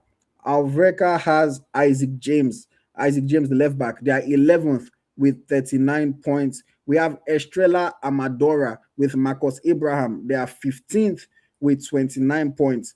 They can still get relegated with 1 game to go in the season. And then we have AVS, the team of Tunde Akinshola, already relegated, bottom of the league with only 20 points throughout the season. Also, quickly going to Belgium, the 8th ranked league in Europe. Belgium, we have Club Brugge currently on course to secure the league title. Rafael Ndika, of course, plays for Club Brugge. And we have KRC Genk looking like 7th place finishers. That's the team of Urasol. And then Chukwubuike Mukwemesi's OH Leuven in 12th place. So that's how things are going over in Belgium. And I'll take two more. I'll take Turkey and then I'll take the Czech Republic. In the Turkish Super League, of course, Osimhen's Galatasaray already secured the title. Trabzonspor with Chibuike Nwanwu, Tony Wakeme, and Paul Onuachu. They are finishing third with 69 points. Wilfred Ndidi's Besiktas are fourth with 59 points. We have Gostepe with Anthony Dennis and Victor Gidado in fifth with 55 points. We have Olawonyi's Kaikor Rizespor in eighth with 40 points. And then we have Genkler Beligi, which has Organic Arotebo, Tom Dele Bashiru, and Henry Oyekuru. They are in 15th with 31 points. They can still get relegated, but we have to see how the last game of the season plays out. Hopefully, they are able to survive and stay up. And then finally, in the Czech Republic, where we have quite a number of Nigerian players. We have Slavia Praha with Igor Obu, David Moses, Mubarak Sulaiman, and Samuel Ishife. They are topping the league with 77 points. They look clear to win the league title over there. In second spots, we have Uchena Arirerism, Emmanuel Uchena's Sparta Praha. They are second with 66 points. We have Victoria Pilsen, the team of Salim Fagulawal, in third with 59 points. We have FK Jablonek, the team of Nelson Okeke, in fourth with 52 points. We have Slovan Liberec, the team of Soliu Afolabi. They are in sixth with 46 points. We have Sigma Olomok, the team of Yunus Samuritala, Abubakar Gali. They are in seventh with 43 points. We have FK Padubish, the team of Abdullahi Tanko, Victor Samuel, and Emmanuel Godwin. They are in eighth with 41 points. MFK Kavina, the team of Lucky Eze, Emmanuel Ayosi, and Yahaya Lawali. They are in ninth with 39 points. We have Bohemans Praha. Bohemans Praha has Peter Karim. They are in 10th with 36 points. Mlada Boleslav, the team of Bolo Ogunbayi and Solomon John, they are in 11th with 35 points. And then we also have Zlin with Stanley Kalu and Lekon Oyedele. They are in 12th with 34 points. And then Dukla Praha, the team of Samson Tijani, they are in 14th. I believe they are on course to be relegated in 14th with 23 points. And then, yeah, that's that for our players in the Czech Republic. So, yes, long roundup, but I'm just trying to give the top 10 leagues their shine. Anybody that's not in the top 10 league, you have to go and look for their own league table by yourself. All right. Let's move forward. Now, let's talk about the home fronts. The Nigeria Premier Football League is coming to a head, man. 37 match days have gone. This past weekend, we saw Kun Khalifa defeat Abia Warriors by 2-0. We saw another tornado Okanami Warriors play a goalless draw. Rangers International, crucial 2-1 victory over Benel Insurance. Kano Pillars with a 1-0 win over Warrior Wolves. Katsina United defeated Ikorodu City and crushed all hopes of a top two finish by 4-1. Kwara United defeated Eyimba 2-0, keeping Eyimba still battling relegation. Nasarawa United with a 1-0 victory over Plateau United. Remo Stars won a game 2-1 over Bayelsa United. So Remo Stars can still survive, but it's going to be tough. Shooting Stars with a 1-0 victory over Barao. And then Wiki Tourist, they lost 2-3. A crucial victory for Rivers United. So on top of the table, we still have Enugu Rangers International, with 65 points after the 7 match days. And closely behind them in second, we have Rivers United with 64 points after 37 games. That is officially the top two of the NPFL this season. Both clubs have also qualified for the CAF Champions League. Already relegated, we have Bayelsa United and Wiki Tourist. Still in the relegation fight, we have Niger Tornadoes, Warri Wolves, Remo Stars, Kun Khalifa, El Kanemi Warriors, and we have Plateau United. We have Barao as well, still that can get relegated. So Smilai, let's talk about the NPFL title race. Rangers International and Rivers United have both finished in the top two, have qualified for the Champions League. One of them is going to be crowned the champions of the league this season. Your thoughts on that? For me, I didn't expect that Rivers United will win away from home against Wiki Tourist in Bauchi. I thought that it's going to be another very tough evening, because even after the first half, it was looking as if that it's going to be a score draw, in Bauchi. But shout out to Rivers United, they went there, they got the result. And even after first half between Rangers and Vendor Insurance, because it was played behind closed doors. There was no fans in the stadium, but I think Eric Shea was the only fan allowed to enter. That's so it was a very very tough game too for Rangers for Enugu Rangers, but they looked for a way to beat the Benin Asinas. They call them the Bender Insurance. So it's now Rangers play away. Why? What's it called? Why Rivers United will play at home? I don't know where the NPFL will take the trophy to. That day. That is actually what is going to be very interesting to know exactly where. In England and like all them European countries, they'll put the trophy on a helicopter so that they are ready to fly. Do you think in Nigeria can we do that too? They will have a helicopter on standby. They will send it through a bus. I'm just joking, but it's going to be very interesting to see exactly how the NPFL will. Or they will have 2 trophies. They can have one and probably a replica too, somewhere. But my mind is leaning towards Rivers United winning the trophy in Port Harcourt. I don't know, but I know that Enugu Rangers with Amobi, they will fight tooth and nail to make sure that they actually what win. See, let's be honest ourselves. I think Enugu Rangers have been the best team, this year, better than Rivers United. But it's going to be very interesting to see exactly you can actually what pull.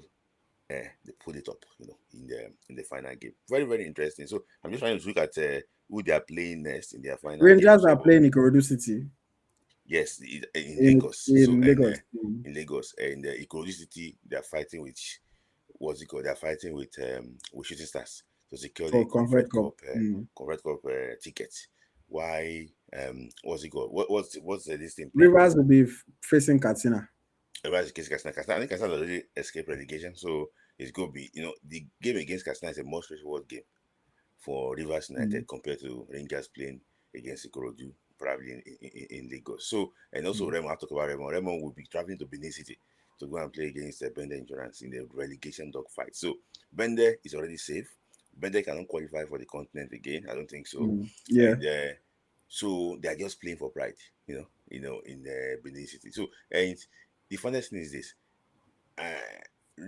Remo used to play their home game at the Sam Ogunmedia Stadium in Benin City because when they were renovating their stadium. Yeah. So in the home leg for Remo lost that game because they played at home in their probably in Bender's home ground. So they lost that game. So now I think Bender should return the favor because they're not playing for anything now.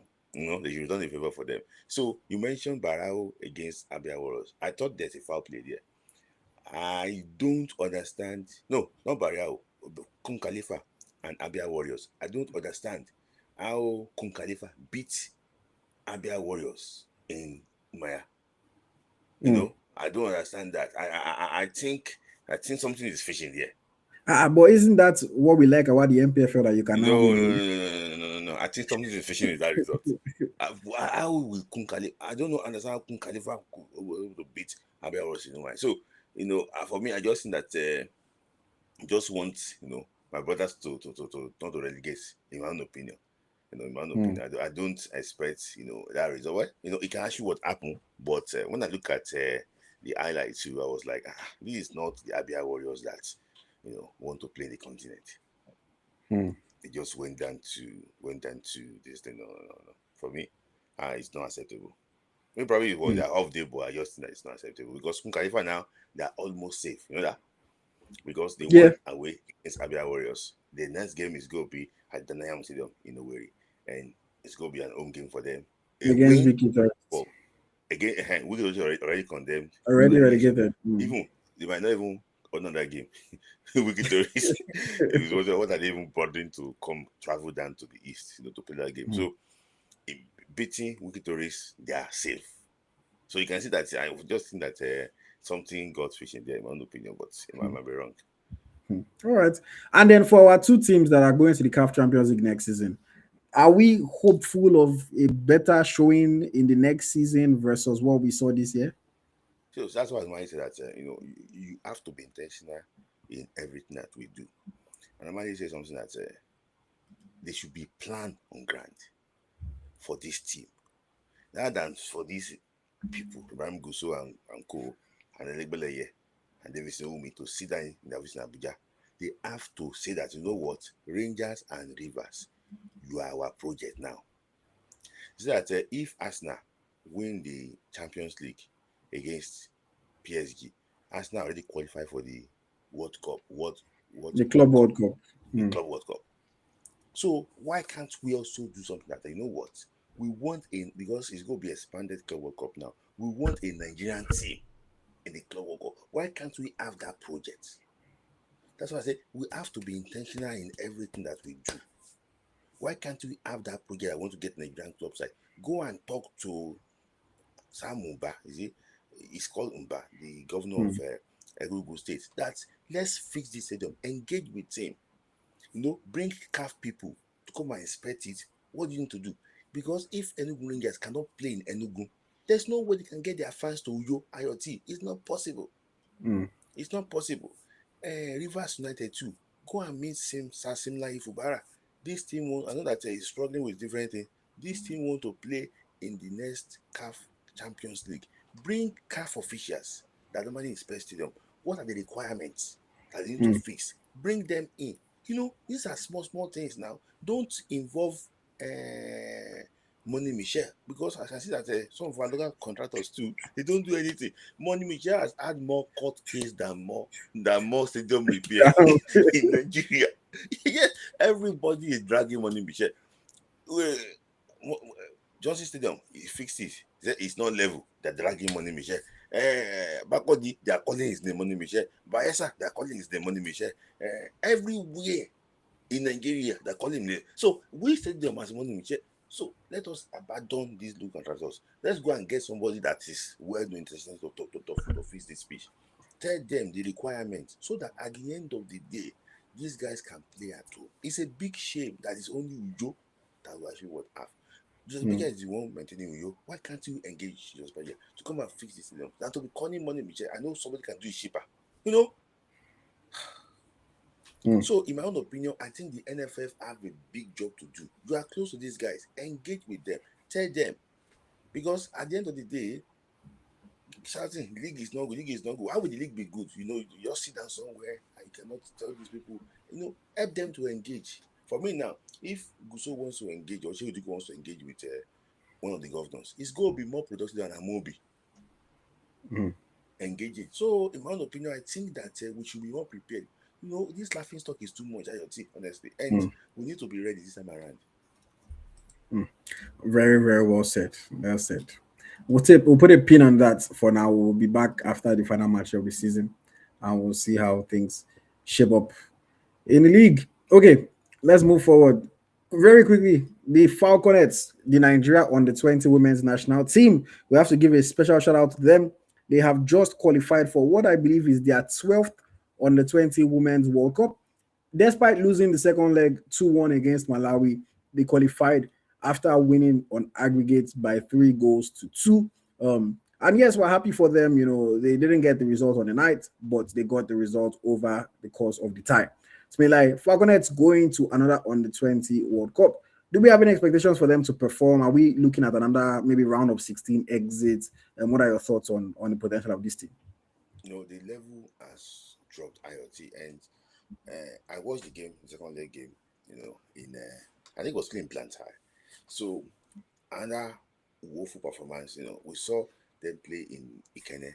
The guys cannot convert, they cannot score for their life. The coach saw the problem and the coach did not correct anything in second leg. The same thing actually what happened, we lost that game. When we were lucky to actually to just lose by 2-1, you know. We're lucky to actually lose by 2-1. So for me, it's another. I don't see anybody playing here. People say, oh, they are still young.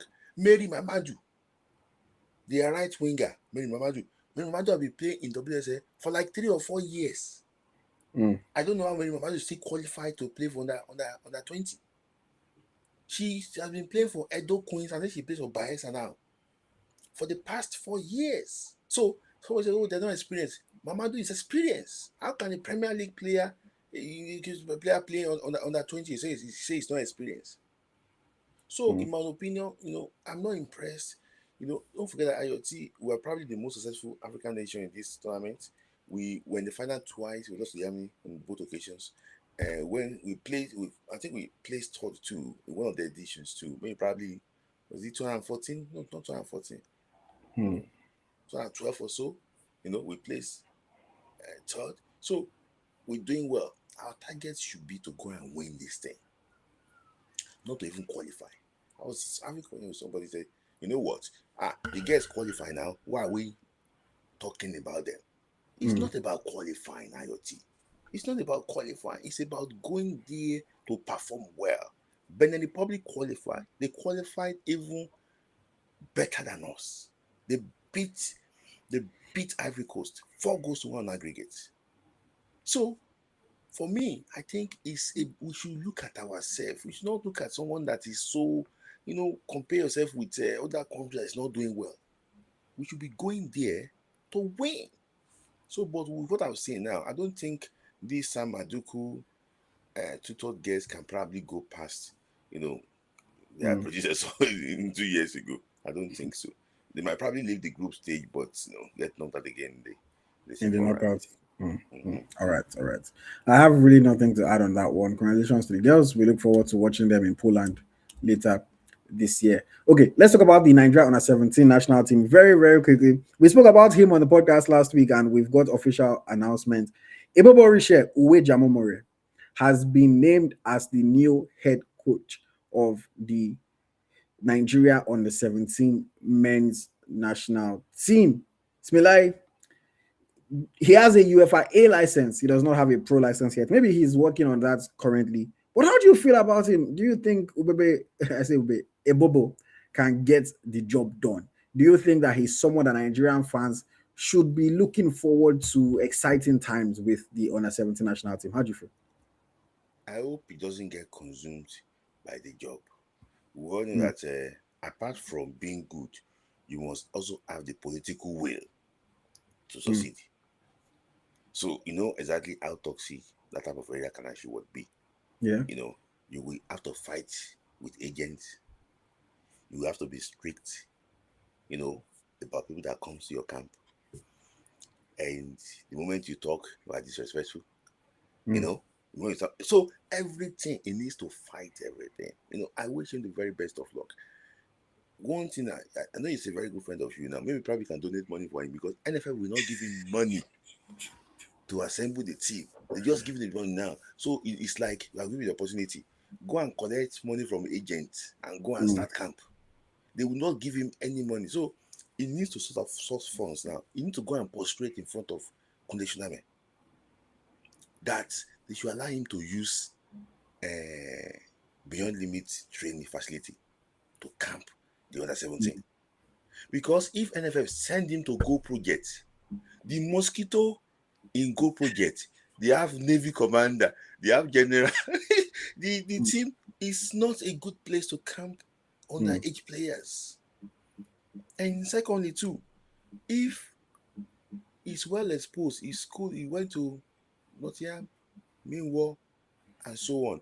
If there's a Nigerian player that can perform well, that is doing well there, you should not shut the door on that particular player. So he needs to learn, very, very well. He needs to learn quickly. But IoT, if it's me, I will not take the job from NFF.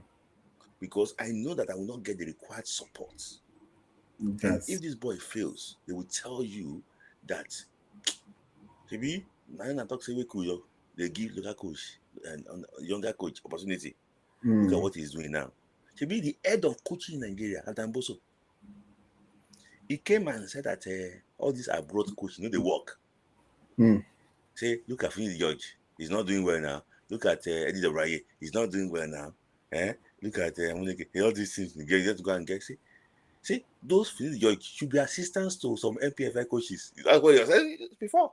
So for me, in my opinion, I think that I will not take the job because I don't want to see DNQ. How about CV? Because the boy is 29 or so. years of age, the boy can still go to Tanzania, Kenya, and go and get a very good under 17 job. Hmm. So because his first game will be to go to the World Cup, to go to the AFCON qualifiers in what's it called? In Wafubi. That is like baptism on fire. It's the toughest in the whole region. NFF will not give him friendly game. Yes, it is now. IoT. They will not see the friendly game he's going to play is against Yom Yom, Adoration FC, Anointing of God FC. That's the friendly game he will play. IoT. Am I like? That is No, you're not lying. it's true. So the support is not there. IoT, you are playing academy against those that are not even proper academy. Hmm. So you see, if they don't give him the support, he should not take the job. That is it. He should not take the job. So NFF should commit that, you know what, they will give him international friendly. The players will go on a training tour so that they can have the required world exposure before they play that Wafubi. Unless if that one did not happen, IoT, this guy will get roasted in Wafu. They will roast him in Wafu. I hear you. I hear what you're saying. You're not wrong. You're not wrong. It's not going to be an easy one for him, of course. Things are going to be quite tough. We know the lack of support that happens a lot of the time. So yes, I completely understand what you are saying. However, I will say this: congratulations to Ebobo. This is a guy that I know personally. I met him for the first time in 2023 at my brother's wedding. Interestingly enough, turns out that our fathers are friends. So since then we've kept in touch. We've spoken severally. We've discussed a bunch of different things. In fact, I was even trying to get him on my podcast before, but then because he was working as an analyst for the national team, they told him that he should not speak in public about anything happening in the team. So I was trying to get him on the podcast. Then he told me, I was like, bro, I beg, he doesn't want to get in trouble, blah blah blah. They told them not to be speaking one thing or the other. But I told him that now that you're a head coach, you cannot say you don't want to you don't want to speak again. You're a head coach, you have to speak. So I'm hoping that I'm still able to get him on the podcast in the future to just hear maybe some of his thoughts on what he thinks he can do. But I really do hope that they give him the required support, at least good enough to be able to help him to achieve success and to be able to get results. I know that some people are not convinced because realistically, he's a relatively unknown name. People don't usually know the backroom stuff, and we're used to all the recycled coaches that we've always reshuffled within our youth system in Nigeria. So people are like, oh, who's this guy? But I think it brings a breath of fresh air. It brings a new vision, a new identity, a new style, a new agenda. And whether or not it's going to work is something that we have to wait and see. I pray it does.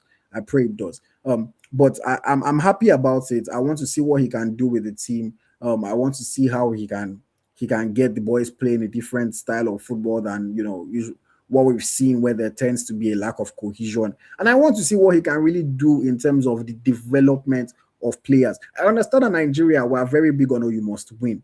But I'm also curious to see how he can try to win while also developing our young talent. And I'm happy that not only is he a UFA licensed coach, but I believe that he also has the highest level of youth coaching in either the FA or in UEFA, English FA and in UEFA as well. Because he really started his career on coaching young players. So I'm really looking forward to seeing. He's also the head coach of Sporting Lagos's academy. And I know how since he came into the Nigerian system, he has been working hard to really establish himself as a coach within the Nigerian system. Can he play the politics of the NFF? That I don't really know. I don't know. We never really talk about those things when we discuss. So it's something that I'll be looking forward to seeing how he manages the powers that be within the administration. But hopefully he does a good job. I have a little bit of bias because I know him personally. I will admit that. But of course, when I see my friends progressing, I want my friends to do well, and I hope that that's the same for Ebobo as well. But yes, we look forward to that one, man, seeing what happens. I want to talk about Osimhen, but I think for the sake of time, I'm going to skip Osimhen. We've already discussed him a lot this season. This episode, yeah. So let's just quickly go into the senior national team. It's been like countries around the world have started announcing their preliminary squads for the 2026 FIFA World Cup. Unfortunately, we are not going to the World Cup. So let's talk about our next best thing, the Unity Cup. The Unity Cup is coming up later this month at the Valley Stadium in England, in London. Smilai, who are we looking forward to seeing play against the mighty Zimbabwe, India, and Jamaica at the Unity Cup? You should admire India too. You have to hype it up. That's our own summer tournament, so we have to hype it up. So I think the Yeah, question sorry, could. Smilai. Before you answer, let me just quickly. There are some comments that I've not taken. Sorry, because it will take us back. So Charles says, "Why is the Guso administration always hiring unqualified personnel? Are you aware that Moses Aduku has a lower license than the Malawian coach?" So talking about the under 20 women's coach. And he also says, "Smith, isn't there a British Nigerian company that can help to build and redesign our stadium? I am sick of Money Michelle production in our stadium." See, see, even apart from money, I will not 100% pay money, Michelle. Though it might be doing substance work. Just for example, now, with due respect, but Benue State Governor went to go and meet him that can I have a picture of was it how many million? You can get it now. So he will now do a very bad job. They will now be complaining that he's doing a very bad job. So for me, I think if you want to do a job, you have to make sure that you get the quality people there. I think we just need to go to the Morocco. We are working Morocco's African, come and test our soil. Sheojiko brought in some people to come and test Abuja soil, before. But now audio, now everything turned to at the end of the day. So I just think we need to look not inward again. Let's just look outwards. Because all these people doing pitches here, they are not really doing well. Yes. All right. Okay, back to it. Our own massive tournament against the powerhouses of India, Zimbabwe, Jamaica. At the Unity Cup, like who should be on the plane or on the train or in the car going to So the Unity it's in Cup? the car. I think most of it in the car. But I think based on what I'm hearing, I think there's a boy that called OL Lyonnes. I think his hair has been called up from Plymouth FC in England. Plymouth Argyle. Plymouth. And so for me, I don't know exactly the criteria that's being used to call him up. They have scored like 10 goals or so this season. I mean, probably 4 assists. And, I don't know the criteria for calling him, but I think the coach is trying to prepare 2 lists. The first list is going to be French players, that will come and play the Unity Cup. And also, what's it called? The first team players that will play in the friendly game in June. So this Unity Cup will go with a mixture of NPFL players, Nigerian born players abroad, and that are trying to make their debut, and some players in the team already and they're not getting play time. So today to Zimbabwe already released their list. We'll go play Zimbabwe on 26th or so. They released their list already, and I can tell you that is their first 11. Munisi of Paris FC is there. Zumora of Udinese is there. Everybody, that you can call. Tadewere of Motherwell is there. So anybody can actually call. Even Marvelous Nakamba is there. Of Jeffrey Wednesday is there. So anybody you can call. Nobody, they don't live in any prisoners. Anybody that can actually call is person that way. So for me, I think it's going to be very, very tough, for Nigeria, because we bring in inexperienced player against the team that drew Nigeria in New York in the World Cup qualifier. So against the French set of players now, playing together for the first time. So I think it's going to be very, very tough, for us to retain this Unity Cup in London. I mean, for me, honestly, am I excited about the Unity Cup as much as I'm sure you guys can see through my BS when I'm trying to hype it up. I couldn't care less, but ultimately it's my job, so I have to do my job and I have to cover the tournament. I have to talk about it. I have to tell you guys about it. I have to, be there. Not physically, but be there mentally at least for the tournament. I still kind of have an issue with certain players that are getting called up for this tournament, to be honest, because I think that players should earn the status of Super Eagle. I think that a lot of players are not going to earn it, but are going to be there based on what we're hearing around. Like even the Oseni guy you mentioned, I believe he's Irish Nigerian, Mhm. playing for Plymouth Argyle, not outstanding by any means. What has that guy done to say that he's a Super Eagle for him to potentially be called up for this tournament? I don't know. There are many players that have been performing week in, week out, year in, year out, trying, hustling. And I understand that we are saying, okay, we shouldn't neglect our diaspora talent. But at the same time, we have to find the right balance. We can't neglect our homegrown talent as well. We should call the best. Forget where they are born. Where you are born does not matter. It's about the best. And is this guy amongst the best of the ones that are on the outside looking in? That's the question that I'm asking. Is he among the best of the ones that are on the outside looking in? Okay, you want to call certain young players because you think they are exceptionally talented. He's already 23, so he's not like a Lamine Yamal or a Zadok Johanna in the Nigerian context or a Benjamin Frederick. So what really is it that you're using to call him up and say, oh, he should be in the Unity Cup squad? Like I've said, I think that the Unity Cup squad should include talented young players, maybe if you are looking at them like that you're planning, not just that you're calling once and dumping, that you're planning to integrate into the team. And then those that are on the outside looking in, the likes of the Nathan Tellers. I don't know if Teller will be able to make it because of Leverkusen's let me see, Leverkusen's last game is on. Okay, Leverkusen's last game is on the 16th. So technically he can make it because the game is what on the 26th. So he'll have 10 days in between to I mean he's English, so he's probably going to come home anyway. So yes, somebody like a Teller should be there. Somebody like a Felix Agu, if he's fit, should be there. Somebody like a Victor Boniface should be there. Somebody like a Tolu should be there. Obviously we know that there's going to be like maybe 7 to 8 NPFL players that would be there as well. If an Aziz can play, since he has been knocked out of the championship now anyway, he has time. He should come and play. For me, these are the players that I'm really looking like, okay, they've done well, they've kind of earned it, even though they're still on the outside looking in. Even if you want to call Ehan Acho, I would even accept that. Because I think that obviously he has had a decent enough season, is on the outside looking in. But let it be players that have done well enough. Again, I look at players around Europe, a player like maybe like a Moses Uso. He's not by any means ready to play for the Super Eagles, don't get me wrong. But if you are calling fringe players, he has scored 13 goals this season. He has done well for his team. He played in Europe. Give him a chance. Let him come and see. And Otele, that you called up once before, bring him back. Let's see what Otele can do. For me, those are the kind of players that I'm looking forward to seeing. A Sadiq Umar is the kind of guy that you can say, okay, you know what? We're calling our fringe players. Okay, Sadiq, I've not seen you play, but I know you were there before.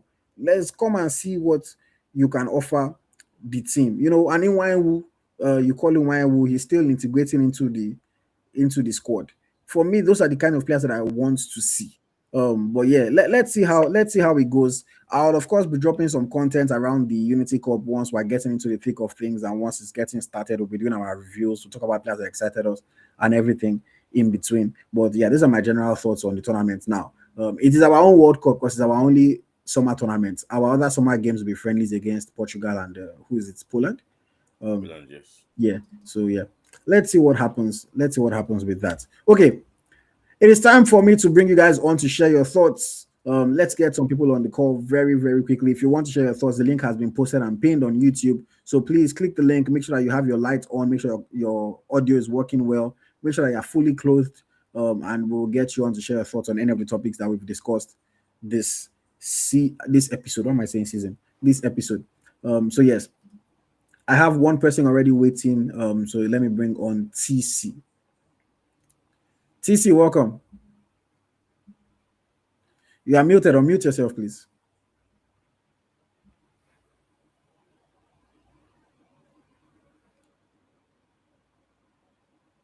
We cannot hear you. Maybe take off the headphones. That might be an issue.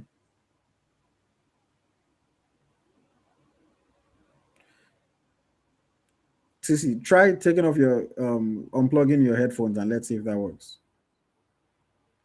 No, we cannot hear you. Okay, TC, leave and come back. We can't hear you. We can't hear you. Leave and come back. leave the this thing totally and come back, and we'll try to get you on. In the meantime, let me bring Prof Data. Hello, sir.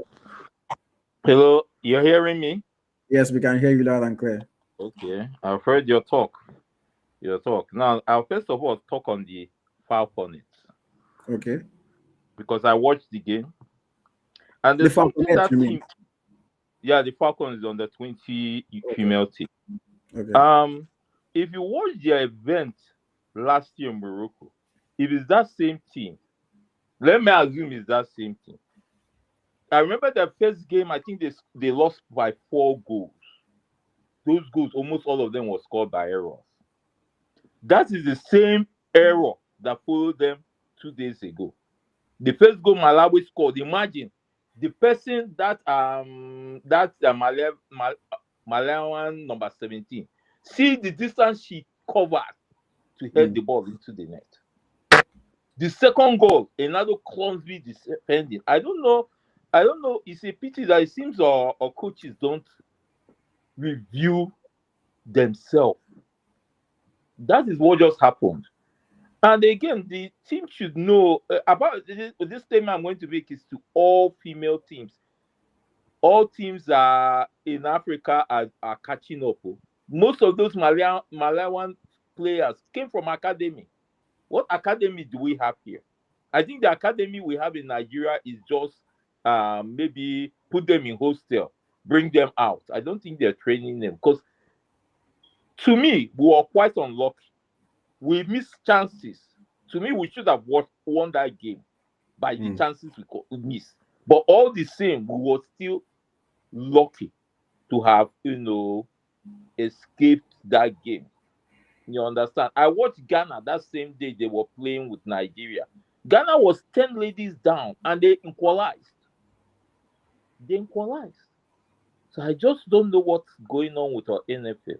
Now let me go to talk about the Rangers because Enugu they bomb me. I like it. I like Rangers.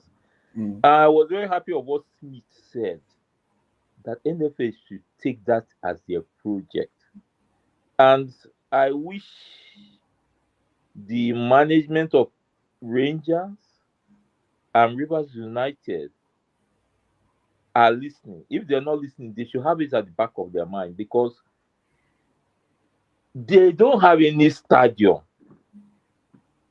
How do they think they can be able to win games playing in New York? Especially Rangers. Akwa Ibom to Port Harcourt, I don't know how far, but let me assume it's about 2 hours or 3 hours.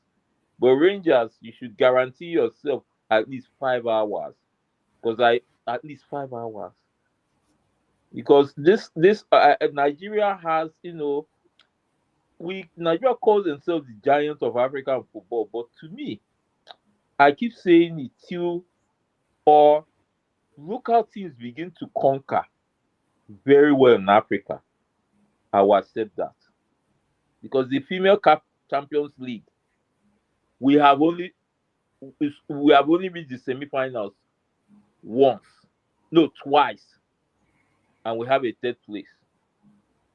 The males, the last time they played in the finals, I think that was the year 2009. Because I watched that first leg, I think December 2nd in Owerri. I watched that first. I used because of that to travel to Owerri. They were playing Nigeria 99. I remember watching a match in Enugu, I think Burkina Faso and Turkey. Then I traveled down to Owerri and watched that match. I think that was the last time we got to the finals of the CAF Champions League. Till date, nothing. So at NFF, I just wish if there's any way they could just use vacuum cleaner and vacuum those guys out of there. Honestly, I would be very happy. I'll be very happy. Now for the World Cup, it's a pity that Nigeria is not going there. But my biggest prayer is let the NFF learn from it, because it's not just seeing, booking them, finding money to go and watch the World Cup. No, we have to learn from it. These are two consecutive times Nigeria didn't make it to the World Cup. Then again, I'm going to also speak on the or youth teams in general. Smith says something that's very true. That lady, he mentioned, has played in the league for years, at least 4 years. There's another Yang, to me, that should have been part of that team. That lady has played in the league for at least 5 years now. How would they come and call these people on that 20? No, say I No, started playing at the age of 12. Superstar talent. I know they can start early. I agree because this lady of Colombia, what's her name? Linda Caicedo. Linda Caicedo. She started playing for the national team when she was 14. Yeah, she started playing for the national team. Yeah, but our NFF have another problem. They recycle players at this youth level. I wish there would be a kind of policy. If you play under 17, play under 20 the next year. I won't like the person to come and play it again. Even if it's so, you have to be exceptionally good. That Falconets, they have a long way to go because I watch that they're not sharp in scoring. They're not sharp. They miss chances. Despite, yes, I know they were lucky, but they should have, especially in the second half, buried that game. So I think maybe I will just stop here. Thank you for your show. You understand? NFF is just, the under 17 team man, a baptism of fire for Wapu Zombie he go get. That's his hardest test. That's his hardest test. Thank All you. right. Thank you very much, Prof. Data. Always nice to hear from you. I appreciate it. Okay, no problem. All right. All right. Let us try TC again and see if his mechanics are all working right this time. Hello. All right. Can you hear me? Yes, we can hear you loud and clear. Thank you for joining. Okay. Don't worry. My headphone has double muting, so I unmuted, not know that it was muted in the device itself. Okay. Hi Smith. How are you doing? Yeah. We did. Okay. I want to start by saying, Smith, I know I agree with you when it comes to the time like under 17, like they need to go for international, whatever. No, what they need is these are young boys, good coach, psych them up, teach them the game. What they need is long camping period. All our under 17s have never gone on. When that did well, they don't go on tour. But what it's very that was consistent in all of them is they are always having a long period of camping. They use at least 6 months, a year. The set of Indian Nachos, I remember that time when they were playing, all of them, they were, there was a lot of games. They played different places, different games. So if you do this 1 month camp and you want to, they will not work. But if you give them enough time, I want to ask you a question. Yeah. How will you know that you are good enough if you don't test yourself? No, there are teams. Hold on. You test yourself by there are teams, and usually the way they do it in Nigeria. If you can agree with me, so I'm aware of this because I have followed under 17 for quite a long time. The way we do sometimes is that they play teams that are older than them. The only way they do that. You don't need to play team below you or the same level. Sometimes they play teams older than them. The more they play, because the truth about it, the FA does not have the resources to start sending them. It's not going to work. So you make do what you have within the space. The only problem is that the FA that they are not very good planners. They don't plan for things. If you cut your coat, it's okay. We don't have the resources to do all the jiving. Let's start on time. Start weeding out. There's no way you would have played 200 games locally that you will not get 10 good players, and they will not have good understanding. Why I did not work for the past 10 years? They've never done this way for the past 10. We've been capping 2 months. I see. No, he said they are not good planners, that they are not thinking about this thing. For you put them together in 3 months to go and play. That's what they've been doing for the past since the last time they went there. It's not going to work. If they want to, if you are shortchanged or you are constrained by finance, you can find out other ways. Be creative in how to succeed. Let me just tell you. And your what I your know point is so that you know that exactly what I'm talking they are not about. serious with youth game. They're See, not serious with the Say Smilai, hold on, no, just Smilai, let hold me on. finish. Okay, no, I want to attack that point. I want to just talk about that point. See, yeah, say go ahead. when I know what you're talking about. Fania team camped for Mm-hmm. 1 year, 1991 to 1993, 1991, 1992. That time, for us to go to the AFCON under 17, we play home and away games. Sure. We Burkina Faso, we play. But since they have started Wafubi, this Mm-hmm. Wafubi competition, they throw Yeah. you to fire straight away. The boys learn. Other teams don't get too head. I'm sure you know that. They also those are teams that come and play. They See, have the same do you boys, know? the boys. Do you know where the Ghana team that beat us under? Mm-hmm. I forgot his coach's name now. That beat Yeah, us the here. last one. Where did they camp? Yeah. They went for a world youth tourney that they organized one in Yes, Spain, I think, Kotokri before took they them out of Ghana. What I'm just no, trying to say because basically is it's you cannot expose these boys to international tourney at a go. When Yana just said played under 17, mm-hmm. they had to play Burkina Faso home and away. I remember in Calabar then they Yeah. played games. So the moment they played their first game, they went for return leg against Burkina Faso. They already are used to playing international. But this I one I is a competition-based tournament. What I I'm agree with saying you basically now. is this: Yeah. see, the level is not the same. The academy level in Nigeria is poor. I know. So I know. if those guys are not exposed to it very early, it's zero. The Manugaba team that did not qualify, not this one, the one that did not Mm-hmm. qualify the last time around. Yeah. Manugaba said that they are not exposed. That is the first game that they are just using to get themselves.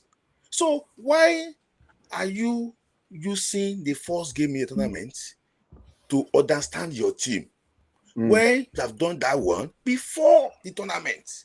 There's no crime inviting Benin Republic across I the get border you. there. For Cotonou, I get why can't I you call understand, yeah. Cameroon under 17? I'm talking about Okay. see, Yeah. it's like I'm trying to give them excuse, but things have changed. Things That's have the changed. It's point. That's the different point from I'm the trying to say. archaic method. Times have changed. The resource, the lot of things have changed. The truth about it is that if you're not passionate about what you're doing, the Nigerian FA are not passionate about this. They're passionate about this. They should have a standby on the 13, on the 15. We shouldn't just go and gather under 17. We should have a under 15, under 13, or maybe under 14, under 15 teams that would have been training for 2-3 years and probably go to some of this tournament. Like all this Gota Cup, they go on that, even though you can put them under a name, they go to all this tournament in Sweden and Italy and express themselves and get to quietly build this thing up. But we don't do that, and we want to win. My own point is that I'm excited about the new guy. At least let's see what he brings. But if he's listening to all this show, I will tell him something. He should be courageous. You need to be courageous to coach in Nigeria. If you're not courageous enough, people will make you. Be courageous enough to take the bull by the horn. Have an open heart. Don't have a closed heart. Have a closed, open mind. See things, see players from different places. Don't say it has to be one people I know or from the guy. Go and come for them. There are boys on the street who are talented, and unfortunately, he doesn't have enough time. He doesn't have 8 months. It would have worked for him now. He'll be looking for ready-made players. The same thing is still going to struggle. So he has to be bold enough to take the bold actions. Make sure he gets the right player that will adapt immediately to the situation, and if possible, reach out to people. What I mean, people who can help him organize friendlies, as you said, across the border, Cameroon, some of these places, if it's possible. But if it is not possible, play enough friendly games. All right. Play enough friendly games, like play the boys, run them ragged to make sure you get them up to match fit ready, awareness, and to make sure that those small basics, they get it. I don't want to talk about the female team. I've said it over and over until we start behaving well. And I'll say this again. I've said it on one platform. I still have a fear that we might not qualify for the next Women's World Cup. It's just, I just sense something is not right. I just have that fear. One thing will just knock us out of the quarterfinal. We're out because how can a team win Nations Cup till today? They've hardly gathered together. They don't have a rhythm. They don't have any. They don't even have a coach. And you say you want to go and defend and go to World Cup qualifier? No, we've not learned. We've not learned. So if it happen, I'm not the prophet of doom.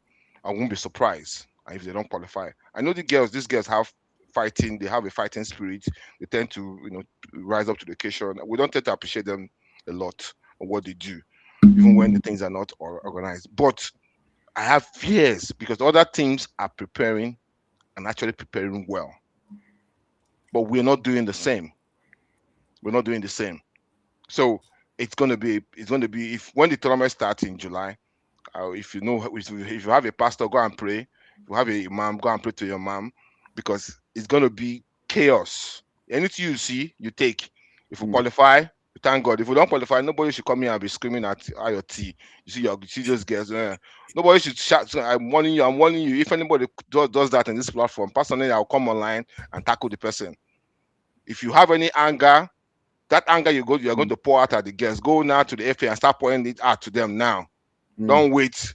They were talking about going to go and protest. I sent some people there the last time. Don't go. If you are abroad and you can sponsor politicians sponsor people to go protest. Gather boys, sponsor them, go to FA anywhere and go and do protests.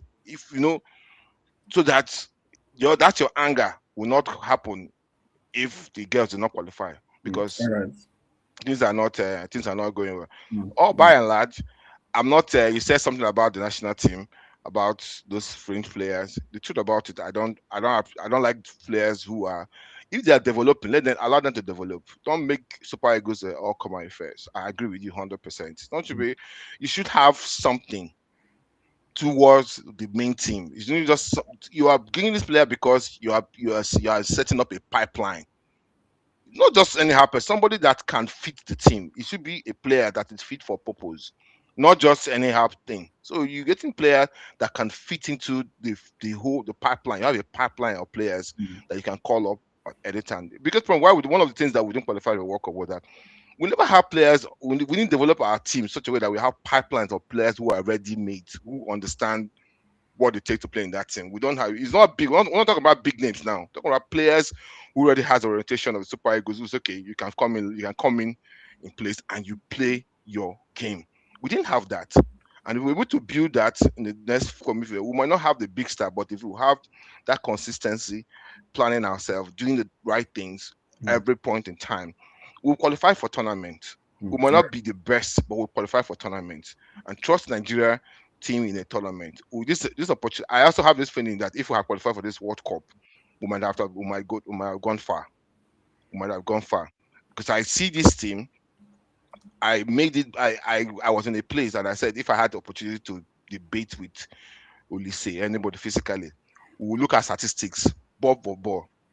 I follow Super Eagles game up to 94. I watched some of their games. 1 minute, please. 1 more, yes. Yeah. They are good because they have cohesion, they have boldness, they have character. But when it comes to skill, the game as it's played modern now, this team is better than 94 team. I make bold to say this, not because of they've not won anything, but when you look at the way the European teams play and the way our Super Eagles play, you see the stark difference that we are at that level. We just need to be consistent.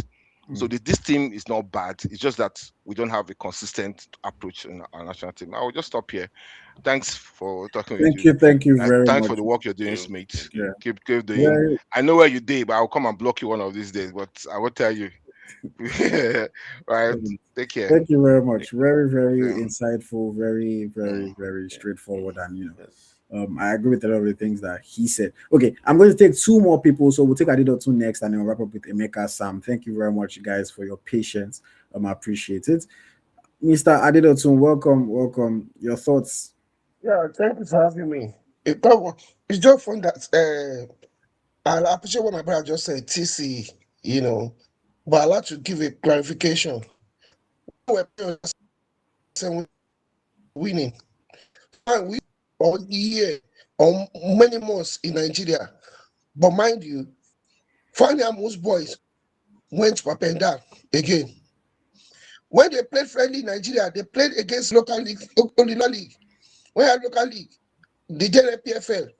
But after that, they moved to up and down in Holland. In Were Holland. camping top. They played against, good opponents too. So now play against Afron FC that wants to come and play so that I can give you some players, so like that. You beat Young that doesn't exist 12-0 and say you are good. As I agree that they should go on a tour, even if it's going to be African country, it's going to be Cote d'Ivoire, it's going to be even Tanzania. Play against the likes of Simba, Yanga, Azam. These are test yourselves. So my brothers understand that we need to go. That see, if you're playing tour, does not mean you should go to Europe. Don't have money for Europe. Go to some African countries, and test your mind. That's that. Mine coming on. IoT.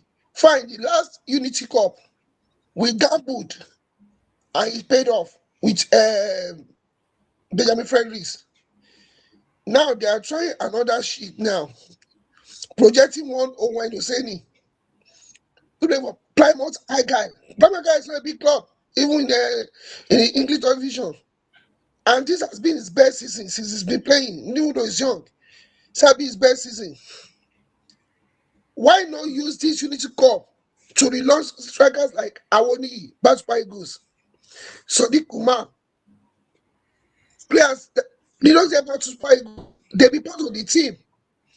But for one reason, they have 2 injuries, they be out of the team. Why not use this Unity to bring them back? People draw me that the players be invited. They be careful. I won't even mind if they invite Salim Fago. At least we're part of the team to AFCON. I wouldn't mind. Even though I'm not a fan of that, I wouldn't mind. Why? Who is Owen Oseni? I'm just hearing his name for the first time. Let him go and play for Ireland. See, if he has been consistent, was doing good, season in, season out, I'll be like, oh, let us come time now so that we won't have case of Michael Olise, Eze. I will understand. But that's been his best season. If I bring him to and play maybe on all those other eight, I wouldn't budge. But not this one. No. We shouldn't go do that again. Because it paid well with Benjamin Franklin, doesn't mean that we should do this again. We should please invite players that have been part of the team before, maybe by virtue of injury or loss of form. They phased out. Now they are getting their mojo back. Invite them.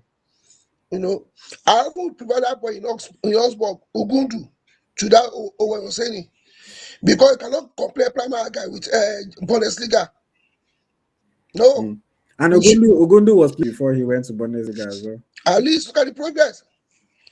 Please, I think they should let this man do his thing. Do not sell player to him. Please do not sell player to him. Then on Rangers and Rivers United.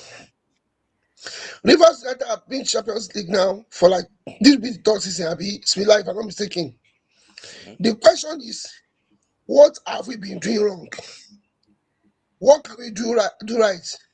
My Bismillah, this time around, go to all these politicians for now. Bro, you are just wasting your time. Oh. Their own World Cup is around the corner. I mean, politicians, 2027 is around the corner. That's why they play their own World Cup. So they are in full preparations for that now. They may not listen to you. But the thing is, as we have been saying, that clubs should be professional, that should be free from any government support. Maybe 20% government support and they'll be self-sufficient. Now, what can they do? Now I've been saying, give our people work. They be giving money Michelle work, and it's been messing up. I tell you, I like give work on outside that I can deal with, that give to my own family, my own relatives. that when it else happen, you say, yeah, don't spoil family. Man, Michel has not done anything well for the pitches. Now, Rivers United can't go to get it right. The last time Rangers were there with this Ileshuku and Amobi, they didn't do well. What have we been doing wrong? Rangers and shooting have been successful in African competitions. Now, what did we do? What did we do right then? Let's try and get it. Fine, if the football has evolved, what do we do right then? Should we get the right players? Let's get the right players. And if governors have been using these teams to campaign, this is a time you can use this team to campaign, give them what they need. Not that it's like how angry and how annoying it can be that you see clubs like Simba Yanga playing the knockout stage of the Champions League, the Conference Cup, and Nigeria. There is called as a Champion of Africa with all footballers all around the world. We are not doing things right. It's not all about Nishuku posting and doing like this. No. Show us that you deserve to be the assistant to the national team coach. Show us. If you can go to Ghana, go to Togo, go and buy players. We used to have that now. When we're doing well in CAF competitions, we used to have foreign players in our team. Players from Ghana, like Joseph Frimpong and Co. What will you pay the foreign players from Ghana now? Then we used to have players from Ghana. We have better money than them. There is this thing to entice them to come. How much can we afford to pay? See, Mangot Umbawa, I don't know, maybe you know him, the former coach of he came from Colombia to come and sign for Enyimba. He was paid 90,000 naira. At that time, it was a big money.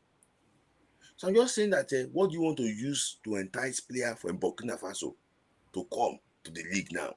When now we have fine girls in Nigeria. So, all that pay. So it is very sad that everything. Some of them, they love Nigerian lifestyle. Yeah. I remember then in stores we had players from Ghana. They were always interested in Nigerian lifestyle. Don't go back to because go back to stores because then Nigeria was the shining light. Everybody wants to come to Nigeria. The Ghana first choice goalkeeper is playing for Joseph Baja. I give you this guy. Moses. Yes. Edonansa. Kept for stores. Kept for shooting. Ghana won the Akor in 1978. First chance of Ghana. Edonansa. First of Ghana playing in Nigeria. See, what I'm just trying to say is this. See, I'm telling you, I follow personally very, very well. Go to Yanga Simba. Most of their players are from foreigners, especially from Congo, from Mali. We can use that to something to entice the Nigerian call. Nigerians, we like to show. It's when you come in and say, so nothing.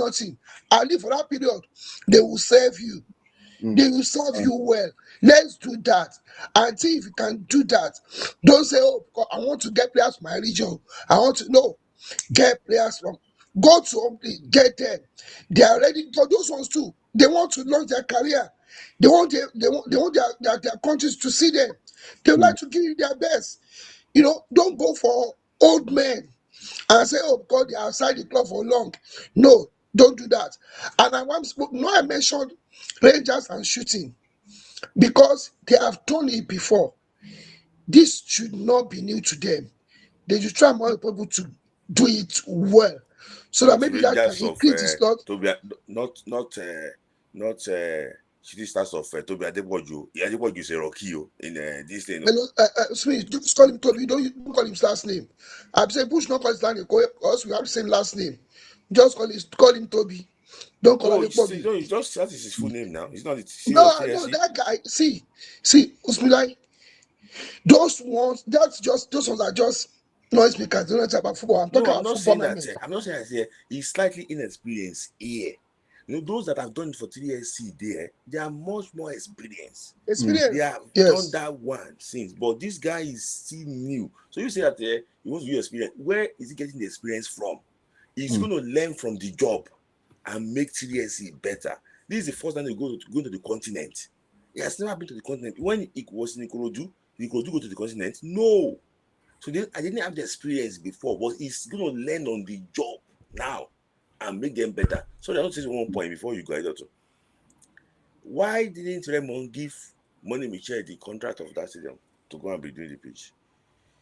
I'm just saying it because sometimes you are Money Michel. No, Smith, like IoT, you and I, you already gave somebody a job and someone that you knew. Look at what happened. Then I said it's better to give an outsider that you can deal with than to give an insider. And the way Nigeria is now, if I give a contract to somebody from the north and I know you do it well, they will go to it will turn to something else. They'll process it and they'll bring it religious setting into it. That's why I like to deal with somebody from the outside. From the outside, give the job to somebody else. Very soon, Uyo, people are not complaining about Uyo, that Uyo is getting spoiled. And we don't know what's going to happen to Uyo. So next time CAF comes, they might not even approve Uyo. Because everybody's not playing in Uyo. So we should have where to play. That's my own. I'm very much particular about Super Eagles. Please, Owen Oseni, if you can replicate this form next season, then we take a look into you. But for now, I'm of the opinion that he should not be, he should not be invited. As for congrats to Osimhen and those that won trophies, congrats to them, and I said something similar and IoT. If there are breakouts at this coming World Cup, some teams might not be able to play back for Osimhen. And if the young man is happy where he is, I think his mental health matters than our own opinions or our own feelings. If he feels that's where he's at home and he doesn't have to think about anything, as long as he is playing Champions League season in, season out, let him enjoy himself. So that's what I want to say. Nigerians, please don't force him to leave where he is happy. His mental health matters more than whatever we think. Thank you for having me. Thank you very much, Mr. Adedatun. Very, very well said. Appreciate it. Okay, and then we have one more caller for this evening. Emeka Sam, thank you very much for your patience. I know you've been waiting for quite a bit. Welcome. Hey, how you? Good evening, Yes, IoT good evening. and It's been a while. I'm gonna try to make it quick. I know we've shot over time. My first talking point would have to do with Victor Osimhen. I know you were trying to measure. I'm trying not to quote you out of context, yeah, but I don't know if you were trying to measure his national team success compared to his brand and how far we've known him to be. I feel like Victor Osimhen has done well for Super Eagles. He might not have won an AFCON yet, neither has he been to the World Cup yet. But the young man has done well. Okay, so let me just clarify, because I think you got me wrong. I'm not comparing his brand per se. So I started by talking about how people talk about why do Nigerians seem to be critical of Victor Osimhen. And I compared it to why Real Madrid fans are critical of Kylian Mbappe. That despite Mbappe being a fantastic, undoubted player, Osimhen undoubtedly a fantastic player, despite the fact that Mbappe has scored 41 goals this season, scored 40 plus last season as well, Osimhen has also scored so many goals for Nigeria. The fact that they've not won gives people that ammunition to be able to say, okay, with everything that he's doing, okay, but he has not won. And what I was saying was, when he finally wins, I feel like a lot of people that pick on any little thing that he does, they would have no option but to turn around. the same way Mbappe has not won for Real Madrid. So Real Madrid fans don't care what he did for France. It's the way some Nigerian fans don't care what Osimhen did for Galatasaray. All they care about is Super Eagles. And has he won AFCON? Has he taken us to the World Cup? Well, at least the guy has been to the he has won second place twice.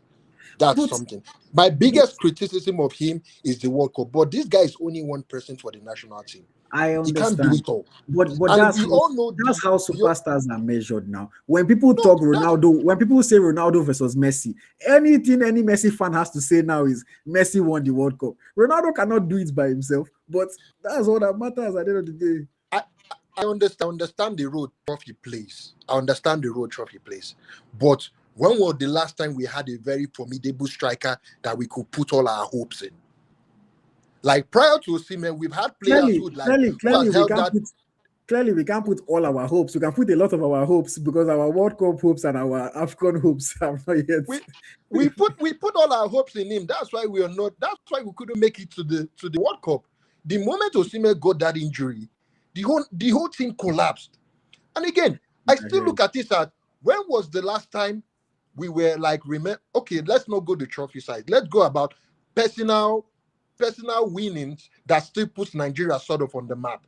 The last time we were like first, second, or third in terms of CAF Player Awards was, if I'm not mistaken, that was John Mikel Obi coming second to Yaya Toure. Okay, if I'm not mistaken. I don't want us to debate this thing because I don't want it to be like I'm anti-Osimhen or I'm negative towards Osimhen. But no, I know you're not anti. I'm just saying. But see, I'm just looking at it from the other side of things. Osimhen was the African best player. Great. Osimhen finished what? Was it 13th in the Ballon d'Or? Great. But as a fan of Nigeria, let's say you're not a fan of Osimhen. You are a fan of Nigeria. What does that do for you? Nothing. Do you get what I'm saying? It puts me on the map. It puts me that it puts you on the map. So now when you go out, you get more acknowledgement because Osimhen won AFCON. He puts you on the map that in recent history, Osimhen tags among at least the first 10 best in the world. That's something. The last time a Nigerian player won a CAF award was Victor Ikpeba, almost 26 years ago. But the thing is, look, you're looking at it. If you don't care about Osimhen, if your loyalty simply lies with the national team as a whole, that doesn't affect you. I have friends that they don't care about individual Nigerian players. Me, I carry a Nigerian player from my head. They don't care. All they care about is, did the Super Eagles do well? The Super Eagles not do well? And these are the things that they will say to me. Osimhen winning titles with Galatasaray, with Napoli, Osimhen winning African best player. For them, it does, like, they tell me, like, I see it does nothing for me. What I want is for Osimhen to win the AFCON with Nigeria. What I want is for Osimhen to take Nigeria to the World Cup. Then they can now say, this boy did it for me. Okay, so let me just ask you one question, more like a comparison, but I'm not trying to put you on the spot. Okay. Would you take a JJ Okocha's national team experience as more successful than the Victor Osimhen's national team experience so far? Did Okocha play in the World Cup? Did JJ have an AFCON? Did Okocha play in the World Cup? JJ also played in the World Cup. Yeah. So I'm not trying to put you on the spot. Who would you say in Super Eagles context is more successful so far? JJ. JJ never won the CAF awards. I agree, but he still, you said Super Eagles context. It's not an individual thing. It's what he did with the national team. Context. Omero's Super Eagles career is more successful than Victor Osimhen. Does it mean that Omero is anything as good as Osimhen was or is? No. But Omero went to the World Cup, won the AFCON. What are we talking about? I wouldn't. Well, personally, I would still pick a Victor Osimhen. He's about to break an all-time top goal scorer for Super Eagles. To me, the guy has done well. No doubt he has done well. See, no doubt he has done well. No doubt when in 20 years' time, Osimhen will be looked at as a legend. What I'm just saying is that a lot of people don't care about his individual accomplishments. All the people care about is what he can accomplish with and for the national team. And until he does that, those people will not give him the respect that he deserves. They would always look at those that actually won and place those people above them. The same way, like I said, I was drawing the parallel with Mbappe. The same way, Mbappe can win 3 World Cups with France. Mbappe can score 100 goals a season with Madrid. As long as Barcelona keep winning La Liga and Real Madrid keep getting knocked out of quarterfinal of Champions League, they're not going to give a damn about Mbappe in Madrid. They look at, we had Ronaldo that won for us, Gareth Bale, Benzema, Modric, Kroos. All these guys won Champions Leagues. They won La Liga titles. Then you are coming to tell us that you can score 60 goals a season. Okay, and do you get what I'm saying? That's just what I'm looking at. But okay. I love Osimhen. I want him to do well. I think he's doing well. Okay, well, I'll let that one slide. On my next point, it's so sad that I haven't really moved on that Super Eagles are not going to the World Cup. It hurts so bad that, the Kansas City Stadium, where they'll be playing one of the games, is pretty much in my backyard here. And it's unfortunate that, we would not be seeing the Super Eagles. And it just beats me that the Federation has just moved on like it's a normal thing. We failed to qualify 2 times. 2 good times. And 80% of this cause is as a result of poor planning from the Federation.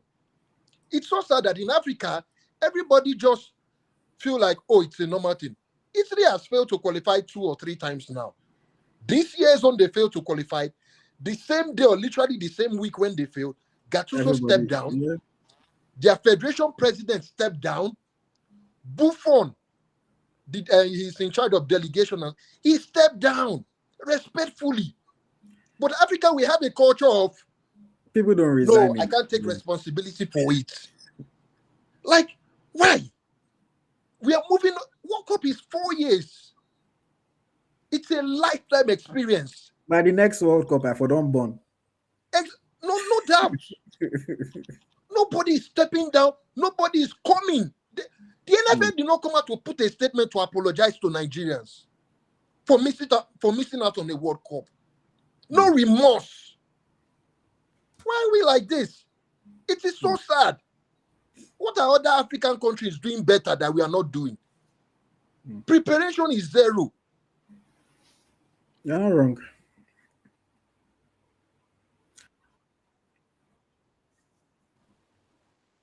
I think those to qualify. When it was like ruled out that, we wouldn't qualify, out of nowhere, there will be some policy or option that will give us a lifeline.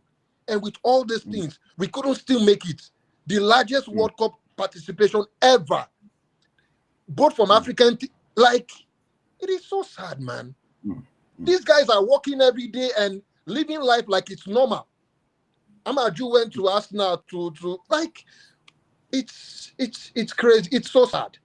We need to call out these people. If they don't want to take responsibility, we need to call them out because this is not proper. All right, Sam, 1 minute. And they say that from, we don't even see that sort of pro-preparation for the next World Cup. What are the changes they've made so far? What are the lessons they've learned so far? See, Nigerians, we are just, let's go again. We'll try again. We might not qualify for the next one. And that's how Super Eagles will just keep being average in world ranking. It's very sad. There should be some sacking. There should be some stepping. It's not too late. There should still be some sacking. Then we are using Unity Cup. The Unity Cup that I think is all financial based.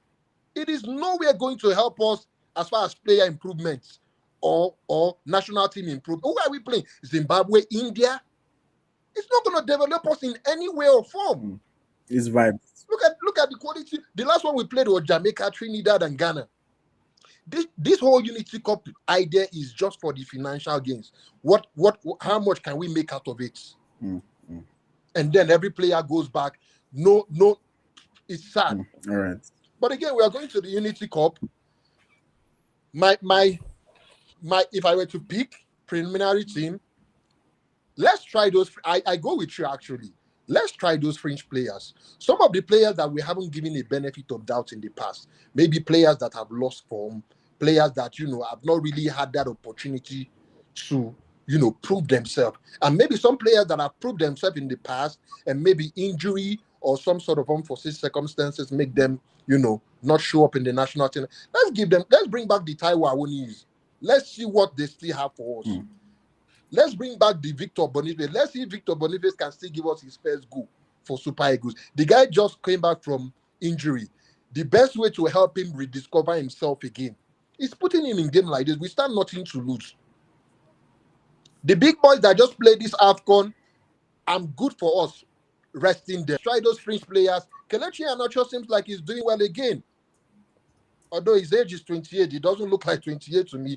But let's still give him an opportunity to discover his Super Eagles form. And maybe some pipeline players too. And just see how we can develop this team again. The whole World Cup, one of the major reasons we didn't qualify for World Cup was players. Any match Osimhen wasn't playing, we were struggling. We were struggling because Osimhen wasn't playing. But at least if we had people measuring up to Osimhen, giving Osimhen a run for his money, all those times Osimhen was injured, we would still be picking up good points. We would have been in the World Cup. But Osimhen don't play, we don't get 3 points. All right, Sam. I have to cut you off because we're well over time. I know I'm done. I just came to vent. It's been on my mind for the longest. Like every time I see Smith live vent on Fridays, I've been saying one day, so I'll come and vent on his life. But maybe I'll still come again. But thank you for the opportunity. I appreciate what you guys are doing. You guys are doing an amazing work. Let me professor like Humble Henry. IoT, I foresee you being maybe Super Eagles media and communications manager. We haven't had a good one with a salary of what? Because that's the biggest factor. They'll pay you well. That time we'll go to World Cup. Okay. All right. All right, guys. Thank you so much. All right. Thank you very much. Oh man, I keep saying this. This is why I don't know if they'll ever give me a TV show because I tell you that it's going to be this long and we go on for way longer. But yes, I want to say a massive thank you to everyone that came on, man. From Adedotu, Sam, TC, who else came on? I forget. But thank you very much. Thank you to everyone that supported us during the course of the stream with the super chat comment. We had Charles, Via Moment, John Jones. I appreciate you guys. And thank you to everyone that also just engaged with us in the comments and kept the conversation interesting and shared all their thoughts. AY Freely the Great, I see you. Adedotu, Adedamola, Prof Data, yes, he came on as well. Just thank you to all of you. And even if you are watching or listening to this on demand, on replay after the fact, thank you very much as well. We really still appreciate you. Please do not forget to hit the like button on this one, whether you're watching on YouTube or you're on Spotify. The likes help us to grow, help us to reach more people, and it goes a very, very long way. And yeah, it's been a pleasure, man. It's been a pleasure. This has been another episode of the Naija FC podcast. My name is IoT. My co-host is Thank you, guys. Yes, and we will see you guys. My co-host has slept, but yes, we'll see you guys. We'll see you guys at the next episode, man. Thank you very much. Bye-bye, guys. Thank you.